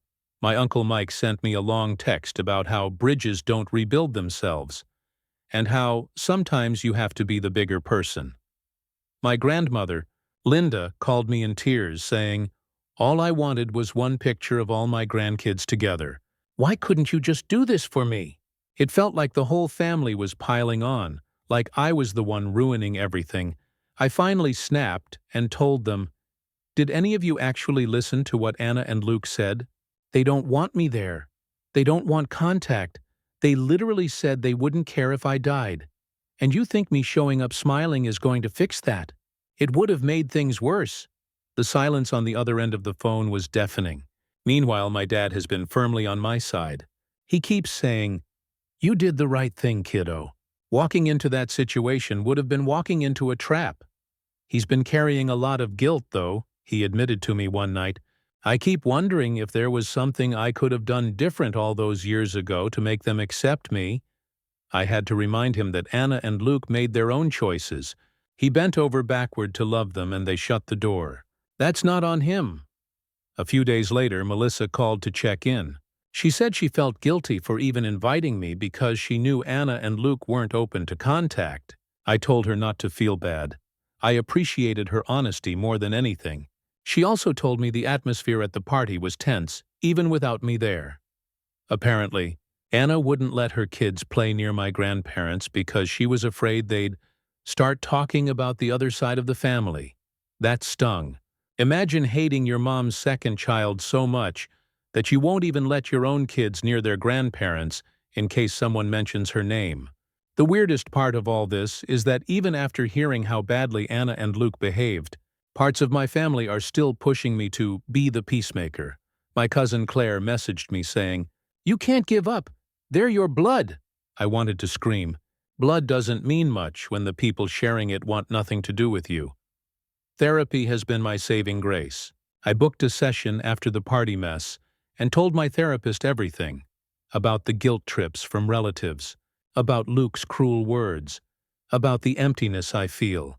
She looked me dead in the eye and said, "You are not responsible for forcing a relationship with people who openly reject you.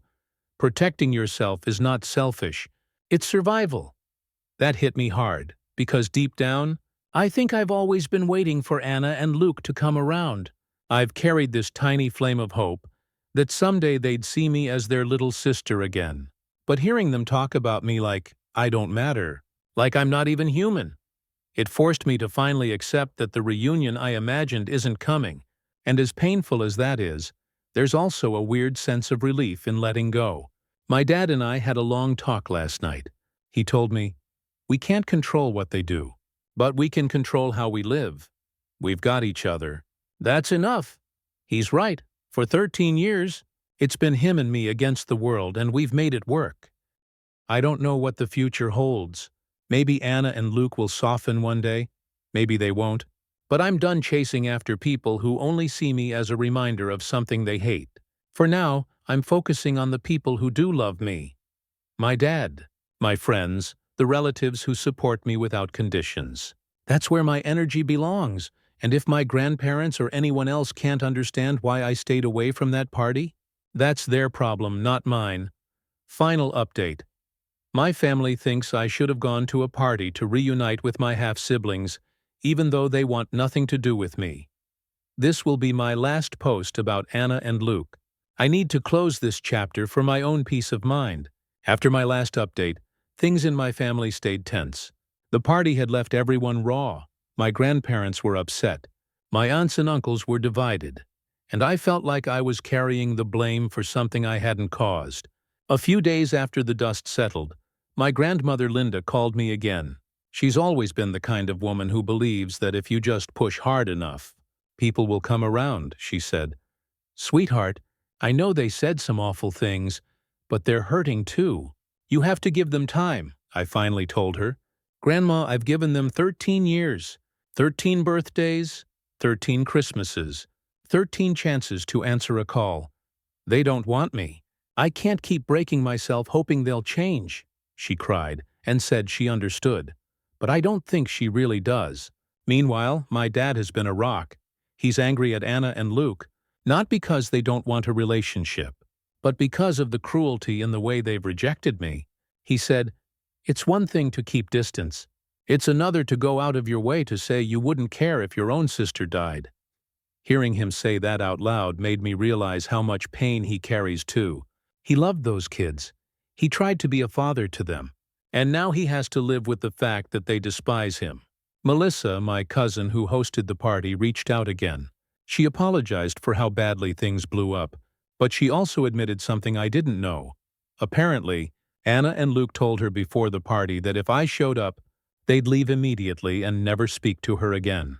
That was their condition for attending, so if I'd gone, it would have turned into a full-blown scene, and Melissa's party would have been ruined. That made me realize I hadn't just protected myself by staying away. I'd spared Melissa a disaster. After that conversation, I started seeing things more clearly. My extended family had been treating me like I had a choice between fixing things and letting them stay broken. But that choice never existed. Anna and Luke never wanted it. I could have thrown myself in front of them waving my arms, and they still would have looked right through me. The turning point for me came when my therapist asked, "If Anna and Luke suddenly showed up tomorrow and wanted a relationship, would you be able to trust it?" And honestly, I don't think I would, even if they changed their minds. The damage they've done is deep. The cruel words, the silence, the years of rejection. Those things don't just disappear because someone decides they're ready. So I've decided I'm done waiting, I'm done hoping. I'm done letting the possibility of reconciliation hang over me like a storm cloud. I told my family as much at Sunday dinner last week. When my grandmother started up again about family sticking together, I said calmly, "I'm not chasing people who don't want me. If they ever want to talk, they know where I am. But I'm not putting myself in their path anymore." The room went quiet. My grandfather nodded and said, "She's right. Enough is enough." That felt like a small victory. Since then, I've been focusing on the family I do have. My dad and I have grown even closer. We've been planning a trip this summer, just the two of us, to visit some of the places he and my mom loved before I was born. He said he wants me to see that part of their story. And I want that too. I've also realized I'm allowed to build my own version of family. I have friends who show up for me in ways my siblings never did. I have relatives like Melissa who respect my boundaries. And I have my dad, who stood by me through everything. That's more than enough. As for Anna and Luke, I hope they find peace. I hope their kids grow up in a loving home. But I'm not part of their story, and that's okay. Sometimes family is just a word. Sometimes blood isn't enough. This is the end of it for me. No more waiting by the phone. No more guilt trips. No more maybe someday. I have a life to live. And I don't want to spend another year of it grieving people who made it clear they don't want me. So this is goodbye. Not just to posting about them, but to the hope I've been carrying since I was 6 years old. I deserve better. And I'm finally ready to believe that. Stories number 8. My daughter's health depends on food labels. But the pantry told me if she's hungry enough, she'll eat anything. I don't even know how to start this because I'm still shaking from the whole thing. I'm not embarrassed to admit that I've been using food pantries to help make ends meet. Times are brutal right now. I work part-time, I stretch every dollar, but some weeks it's just not enough.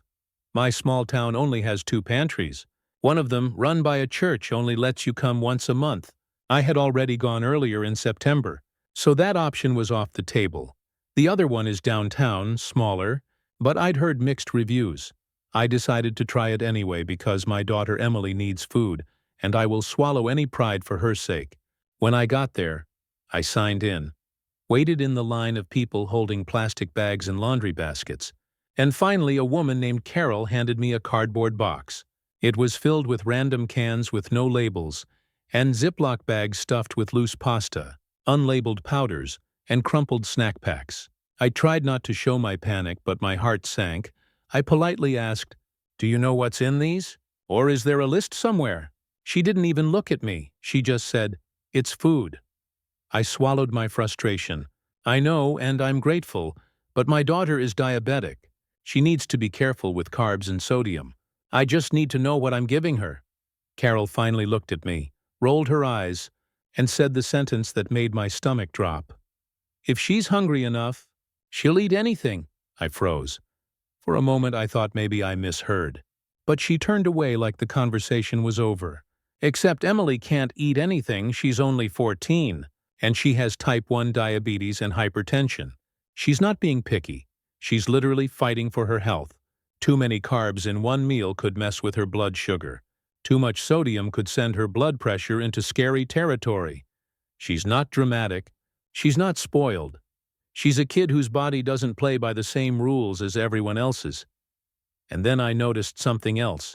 Off to the side, another volunteer, a younger woman named Denise, was pulling items out of bags and scribbling on them with a Sharpie. One bag had the word vegetable written on it. Another just said sauce. That was it. No specifics, just vague, almost sloppy guesses.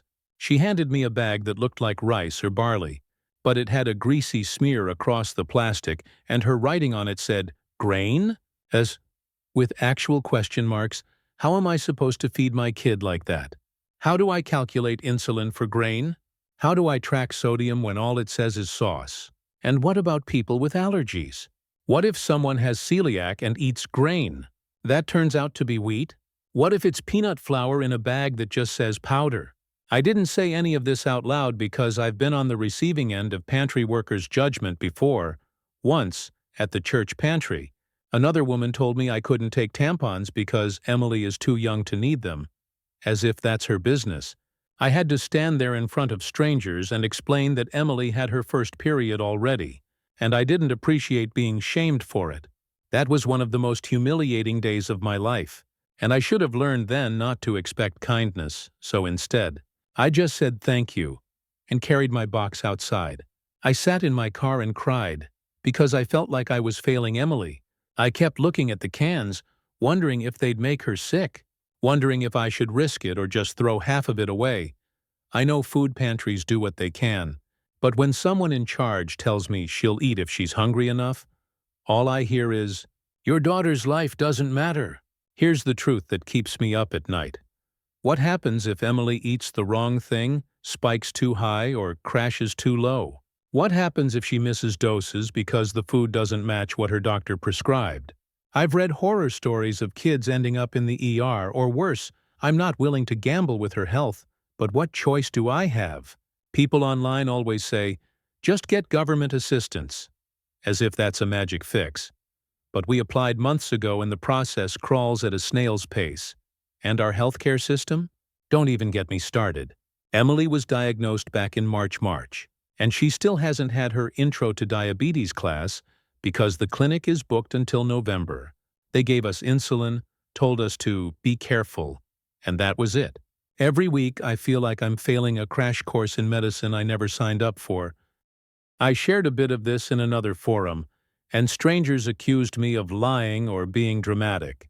One person said I was weaponizing Emily's illness for sympathy. Another said, "Diabetics can eat whatever they want if they take insulin." As if it's that simple. As if the carbs and sodium magically disappear because a shot of insulin fixes everything. That's not how it works. I've had to block and delete so many comments because I can't handle people minimizing what we live every single day. And I hate that I even have to write this much just to defend myself. I hate that I feel guilty for being upset about unlabeled food when I should be grateful. But gratitude doesn't protect my kid from a sugar crash. Gratitude doesn't keep her blood pressure down. Gratitude doesn't stop me from imagining what would happen if she collapsed in front of me, and I had to tell the paramedics. I don't know what she ate because the can didn't have a label. I want to believe the pantry workers mean well, but sometimes I think they volunteer just to feel powerful. Like Carol, who could have answered me kindly, but instead chose to be cruel. I don't understand why people gatekeep resources that are literally meant to keep families alive. And maybe this sounds awful, but sometimes I wish CPS would show up, because at least then maybe someone would finally see how hard I'm fighting and help me get real. Consistent support for Emily. I'm not scared of them. I'm scared of failing my daughter because the system keeps throwing us scraps and telling us we should be grateful. I'm grateful for food, yes, but I also need to know what I'm feeding my child. And apparently in this country, that's a luxury I can't afford. Update. My daughter's health depends on food labels, but the pantry told me, if she's hungry enough, she'll eat anything. I didn't expect my last post to get much attention.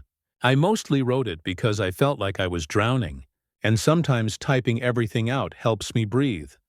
But the responses, both kind and cruel, pushed me to actually do something instead of just sitting in my car crying over a box of mystery cans.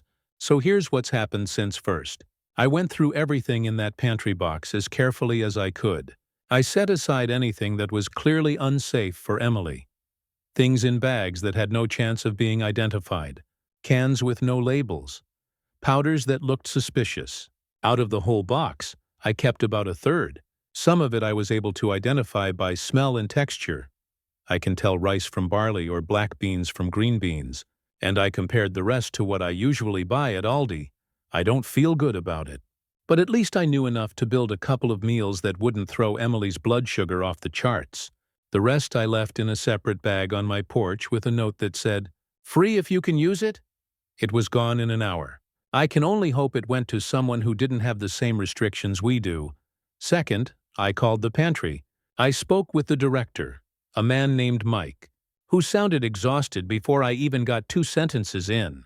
I explained that my daughter is diabetic, and unlabeled food is dangerous for us. He sighed and said, "Ma'am, we work with what we get. People donate expired stuff. Stores give us broken packaging. We can't control that." I told him I understood. But what about the attitude from his staff? What about Carol telling me, if she's hungry enough, she'll eat anything? He went quiet for a minute, then said, "I'll talk to the volunteers, but they're giving their time. We can't be picky." That word, picky, made my blood boil. It's not about pickiness. It's about safety. I tried to tell him that, but he kept circling back to, beggars can't be choosers. By the end of the call, I realized he wasn't going to change anything. The one good thing that came out of that conversation, though, was that I learned about a small Facebook group in my county where families trade pantry items. Mike mentioned it like it was an afterthought. Some folks swap online if they can't use what they get. So I joined the group. Within hours of posting about Emily's needs, two women reached out: Sarah, who had extra low-sodium canned veggies from her dad's supply, and Rachel, whose son also has diabetes and had unopened boxes of sugar-free Jell-O, whole wheat pasta, and even carb-conscious tortillas. They insisted on meeting up at the library parking lot, so it felt safe, and they gave me 3 bags of food that I could actually use. I cried in my car again that night, but this time it was relief instead of despair. Meanwhile, my dad got wind of everything, thanks to my aunt, who apparently reads every word I write online. He showed up at my house with groceries from Kroger, fresh produce, lean chicken, yogurt, even Emily's favorite sugar-free pudding cups. He said, "Don't argue with me. I've got a pension and no patience for watching my granddaughters suffer." I don't know why I resisted leaning on him before. Pride? Probably. But when he stocked my fridge, I felt like I could breathe for the first time in weeks. The funny thing is, word must have spread, because a few days later, my neighbor Kelly knocked on the door with 2 bags of groceries she had overbought. She said, "I saw your post about the pantry. I didn't know things were that rough. Let me know if you need anything."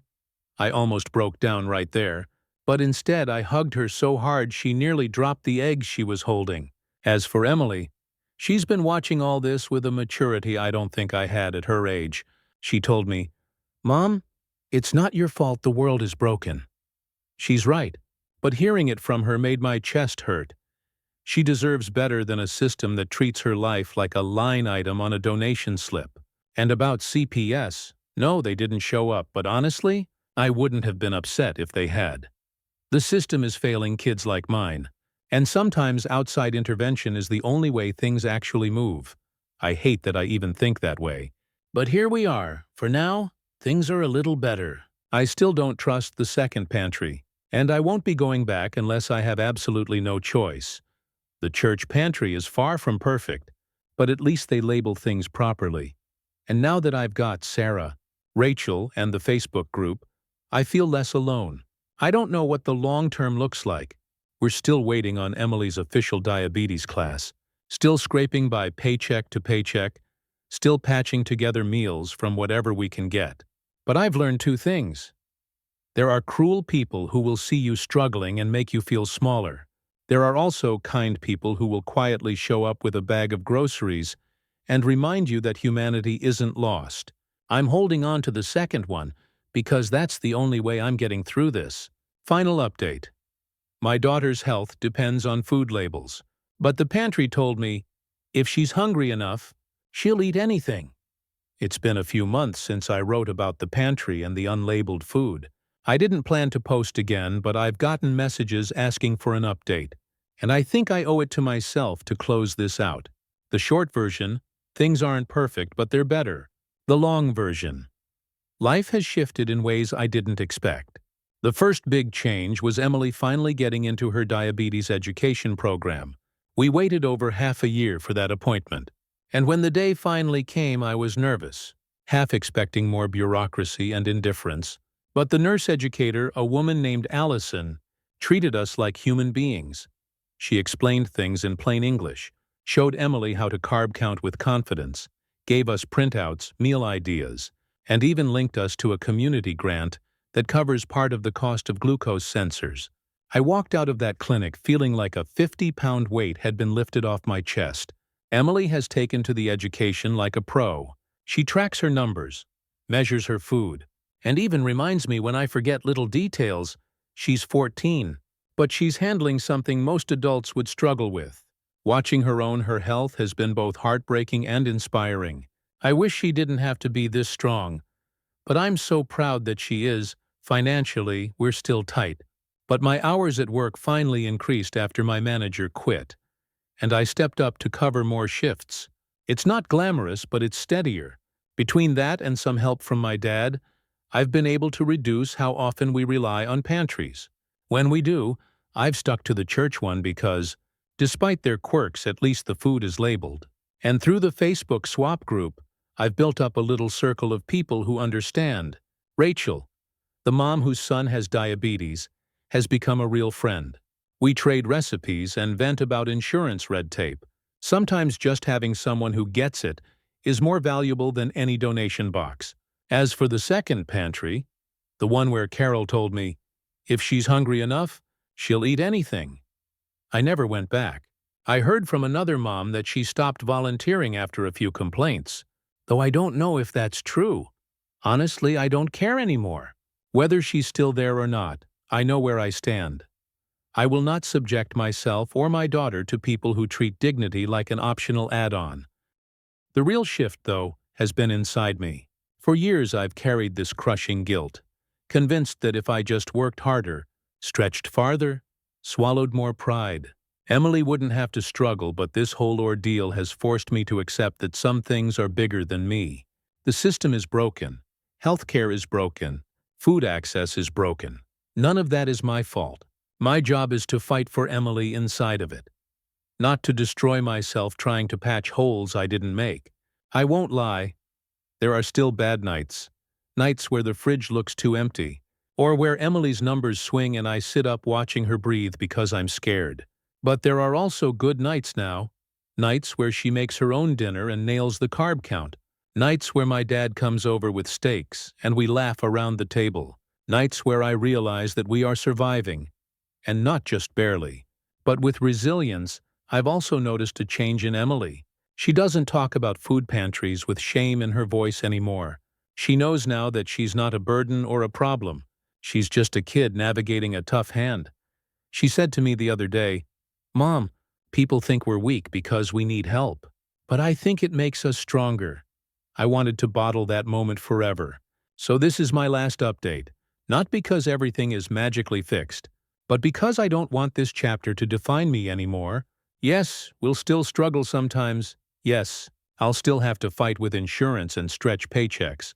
But I don't feel lost anymore. I feel like I've found some footing. If you're reading this and you're in the same place I was months ago, sitting in a car with a box of mystery cans, crying because you don't know how to feed your kid, please know you're not alone. There are people out there who will help. Sometimes it's not the official helpers in vests or behind desks. Sometimes it's a neighbor, a Facebook group, a friend of a friend who quietly leaves groceries on your porch. Hold on to those people. They're the ones who keep the world turning.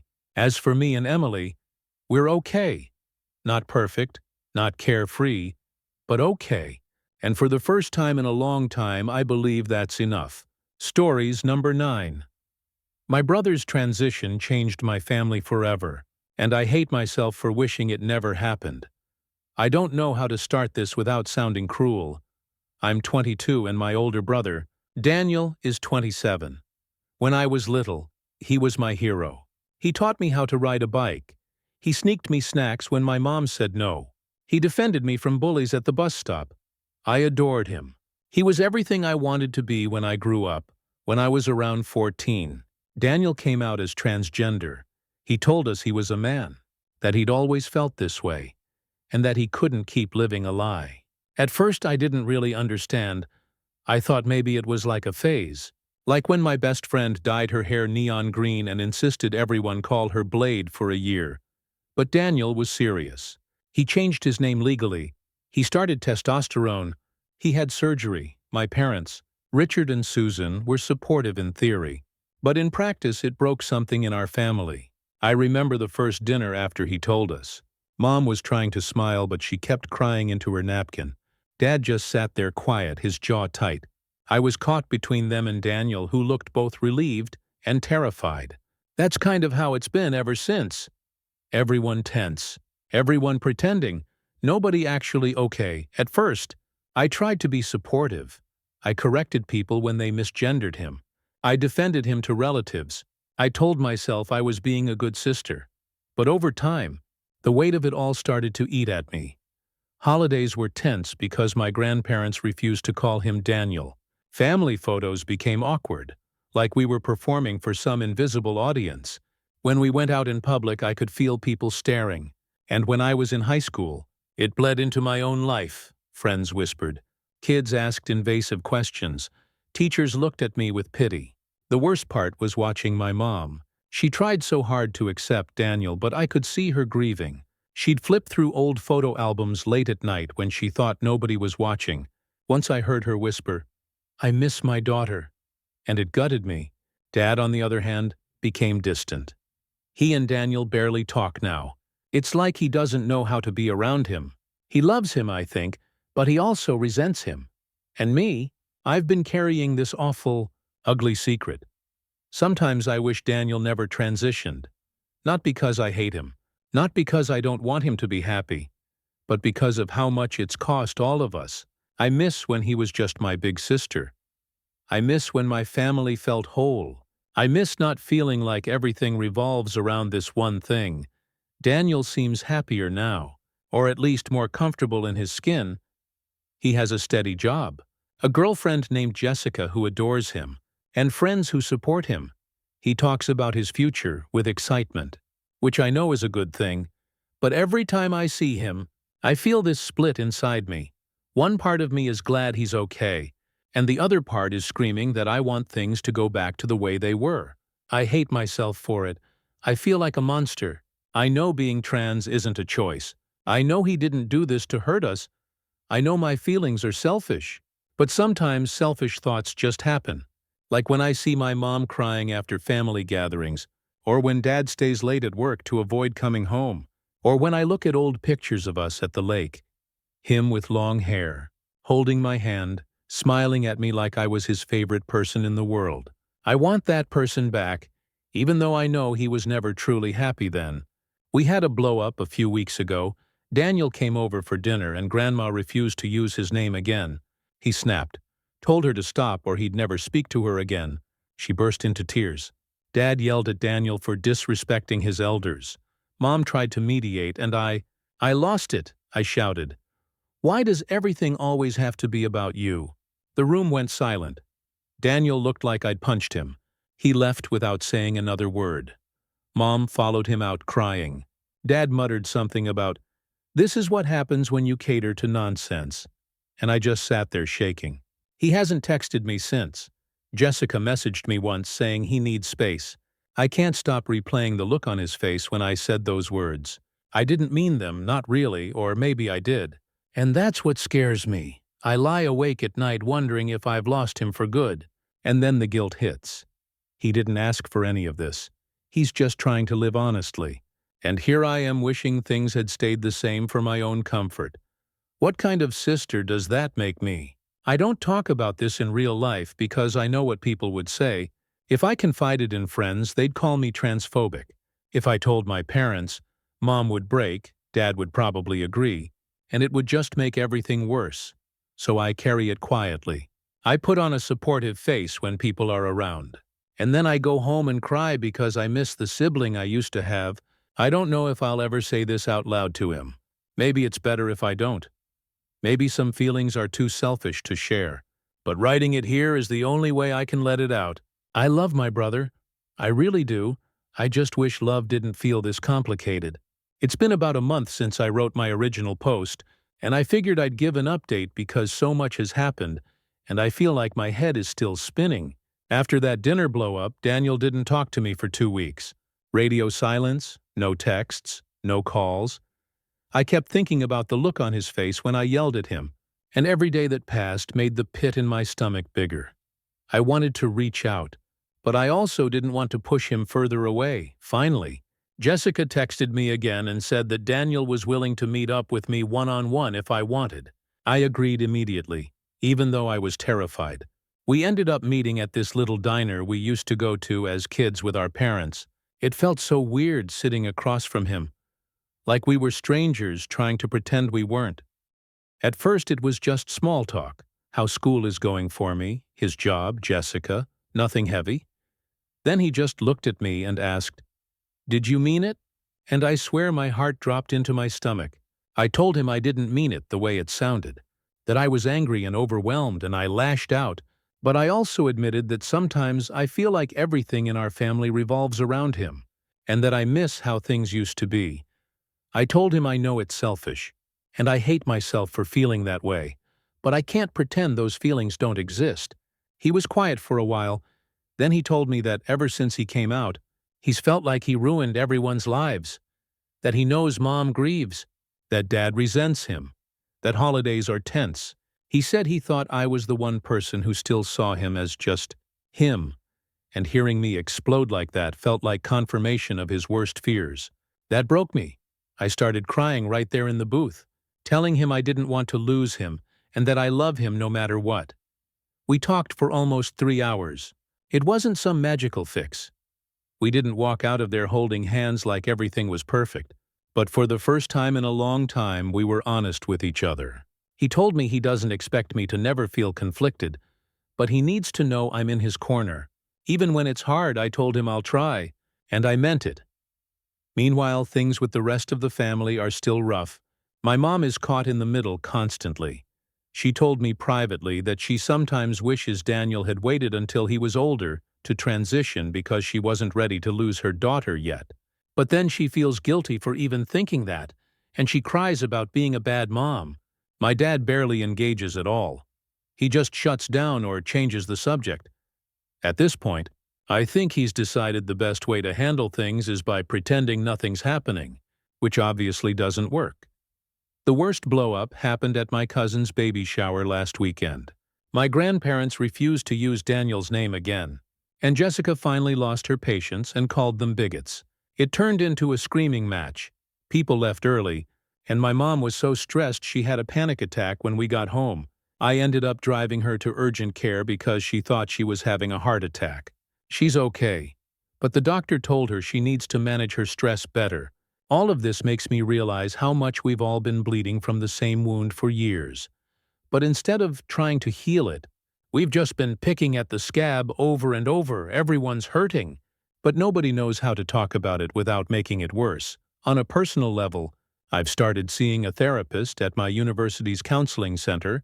It was scary admitting I needed help, but honestly, it's the best decision I've made in a long time. I've only had 2 sessions so far. But just having a space to dump all of this without judgment feels like a relief. My therapist told me something that stuck. You're allowed to grieve the sibling you thought you had, while still loving the sibling you do have. That was a game changer for me. I don't have to choose between pretending I don't miss the past and abandoning Daniel in the present. Both can be true at once. I don't know what the future holds for my family. I don't know if my dad will ever really accept Daniel, or if my grandparents will stop being stubborn. But I do know that I don't want to be another person who makes my brother feel like he ruined our lives just by being himself. If I can be the one person who makes him feel loved without conditions, maybe that's enough. We're fragile, but at least we're talking again. That's more than I hoped for a month ago. It's been almost a year since my original post, and I think this will be my last update. A lot has happened, and while some of it has been painful, I feel like my family has finally stopped treading water and started moving forward, even if it's not in the way I once imagined. Daniel and I are closer now than we've been since we were little kids. Therapy helped me work through a lot of the guilt, resentment, and grief I was carrying. It turns out you can hold love and loss in the same hand. They don't cancel each other out. I still miss the version of my sibling I grew up with, but I've also come to love the person Daniel is now. And the truth is, the core of him was always there. His laugh hasn't changed. The way he gets way too into board games hasn't changed. The way he shows up when I need him hasn't changed. I had been so focused on what was different that I couldn't see how much was the same. Our parents are on separate journeys. My mom has made the most progress. She started going to a local support group for parents of trans kids, and it's helped her process her grief without dumping it onto Daniel. She told me recently that she feels like she has a son and a daughter, one who existed in memory, and one who exists now. She said she's finally starting to see that as something beautiful, rather than a loss. Hearing her say that felt like a knot untangling in my chest. My dad, he's harder, he's polite. He doesn't misgender Daniel anymore, but it feels stiff, like he's performing acceptance rather than feeling it. I don't know if he'll ever fully let go of his disappointment, and I've stopped trying to force him to, What I have seen is that he still shows up for Daniel in little ways, fixing his car, asking about work, checking in if he hears he's sick. It's not perfect, but it's something. The grandparents are another story. They refuse to change, and at this point, most of us have stopped inviting them to gatherings when Daniel will be there. It's sad, but I think protecting him from that kind of rejection is more important than preserving some false image of family unity. My cousin's baby shower meltdown was the breaking point for a lot of us. After that, Daniel told me he was done begging for scraps of respect. And honestly, I can't blame him. One of the hardest moments this year was when Daniel admitted that he used to think about cutting ties with all of us, moving to another state, starting fresh, leaving the family drama behind. When he said that, I felt sick, because I realized how close I came to being part of the reason he'd walk away. But then he told me that our talk at the diner, when I finally admitted how I felt, but also told him I wanted him in my life, was what changed his mind. He said, "You made me feel like I was worth fighting for." I'll never forget that. Jessica is still his rock. I've grown closer to her too, and I'm honestly grateful she's in his life. She's fierce when it comes to protecting him, but she's also warm and funny, and she calls me out when I slip back into old patterns of resentment. It stung at first, but I needed it. The family is still messy. Holidays are smaller, sometimes tense. My dad still doesn't talk about it. My mom still cries sometimes, and there are moments where I catch myself aching for the simplicity of childhood. But there are also moments of peace, like last week, when Daniel and I stayed up late playing Mario Kart like we used to when we were kids. We were laughing so hard we woke my mom up, and instead of getting mad, she just stood in the doorway smiling. That moment, us laughing, her watching, it felt like a glimpse of the family we could still be, even if it looks different now. I can't say I'll never stumble again. I know I will. I know there will be times I feel that pang of grief, or I get frustrated with how fractured things are, but I also know I won't let those feelings make me cruel again. I won't wish my brother hadn't transitioned, because wishing that is really just wishing he wasn't alive as his true self, and I love him too much to ever wish him away. This whole year has taught me that family isn't about freezing people in time or clinging to what makes us comfortable. It's about choosing each other, over and over, even when it's messy, especially when it's messy. So that's where we are, not perfect, not healed, not storybook, but real, and real is enough.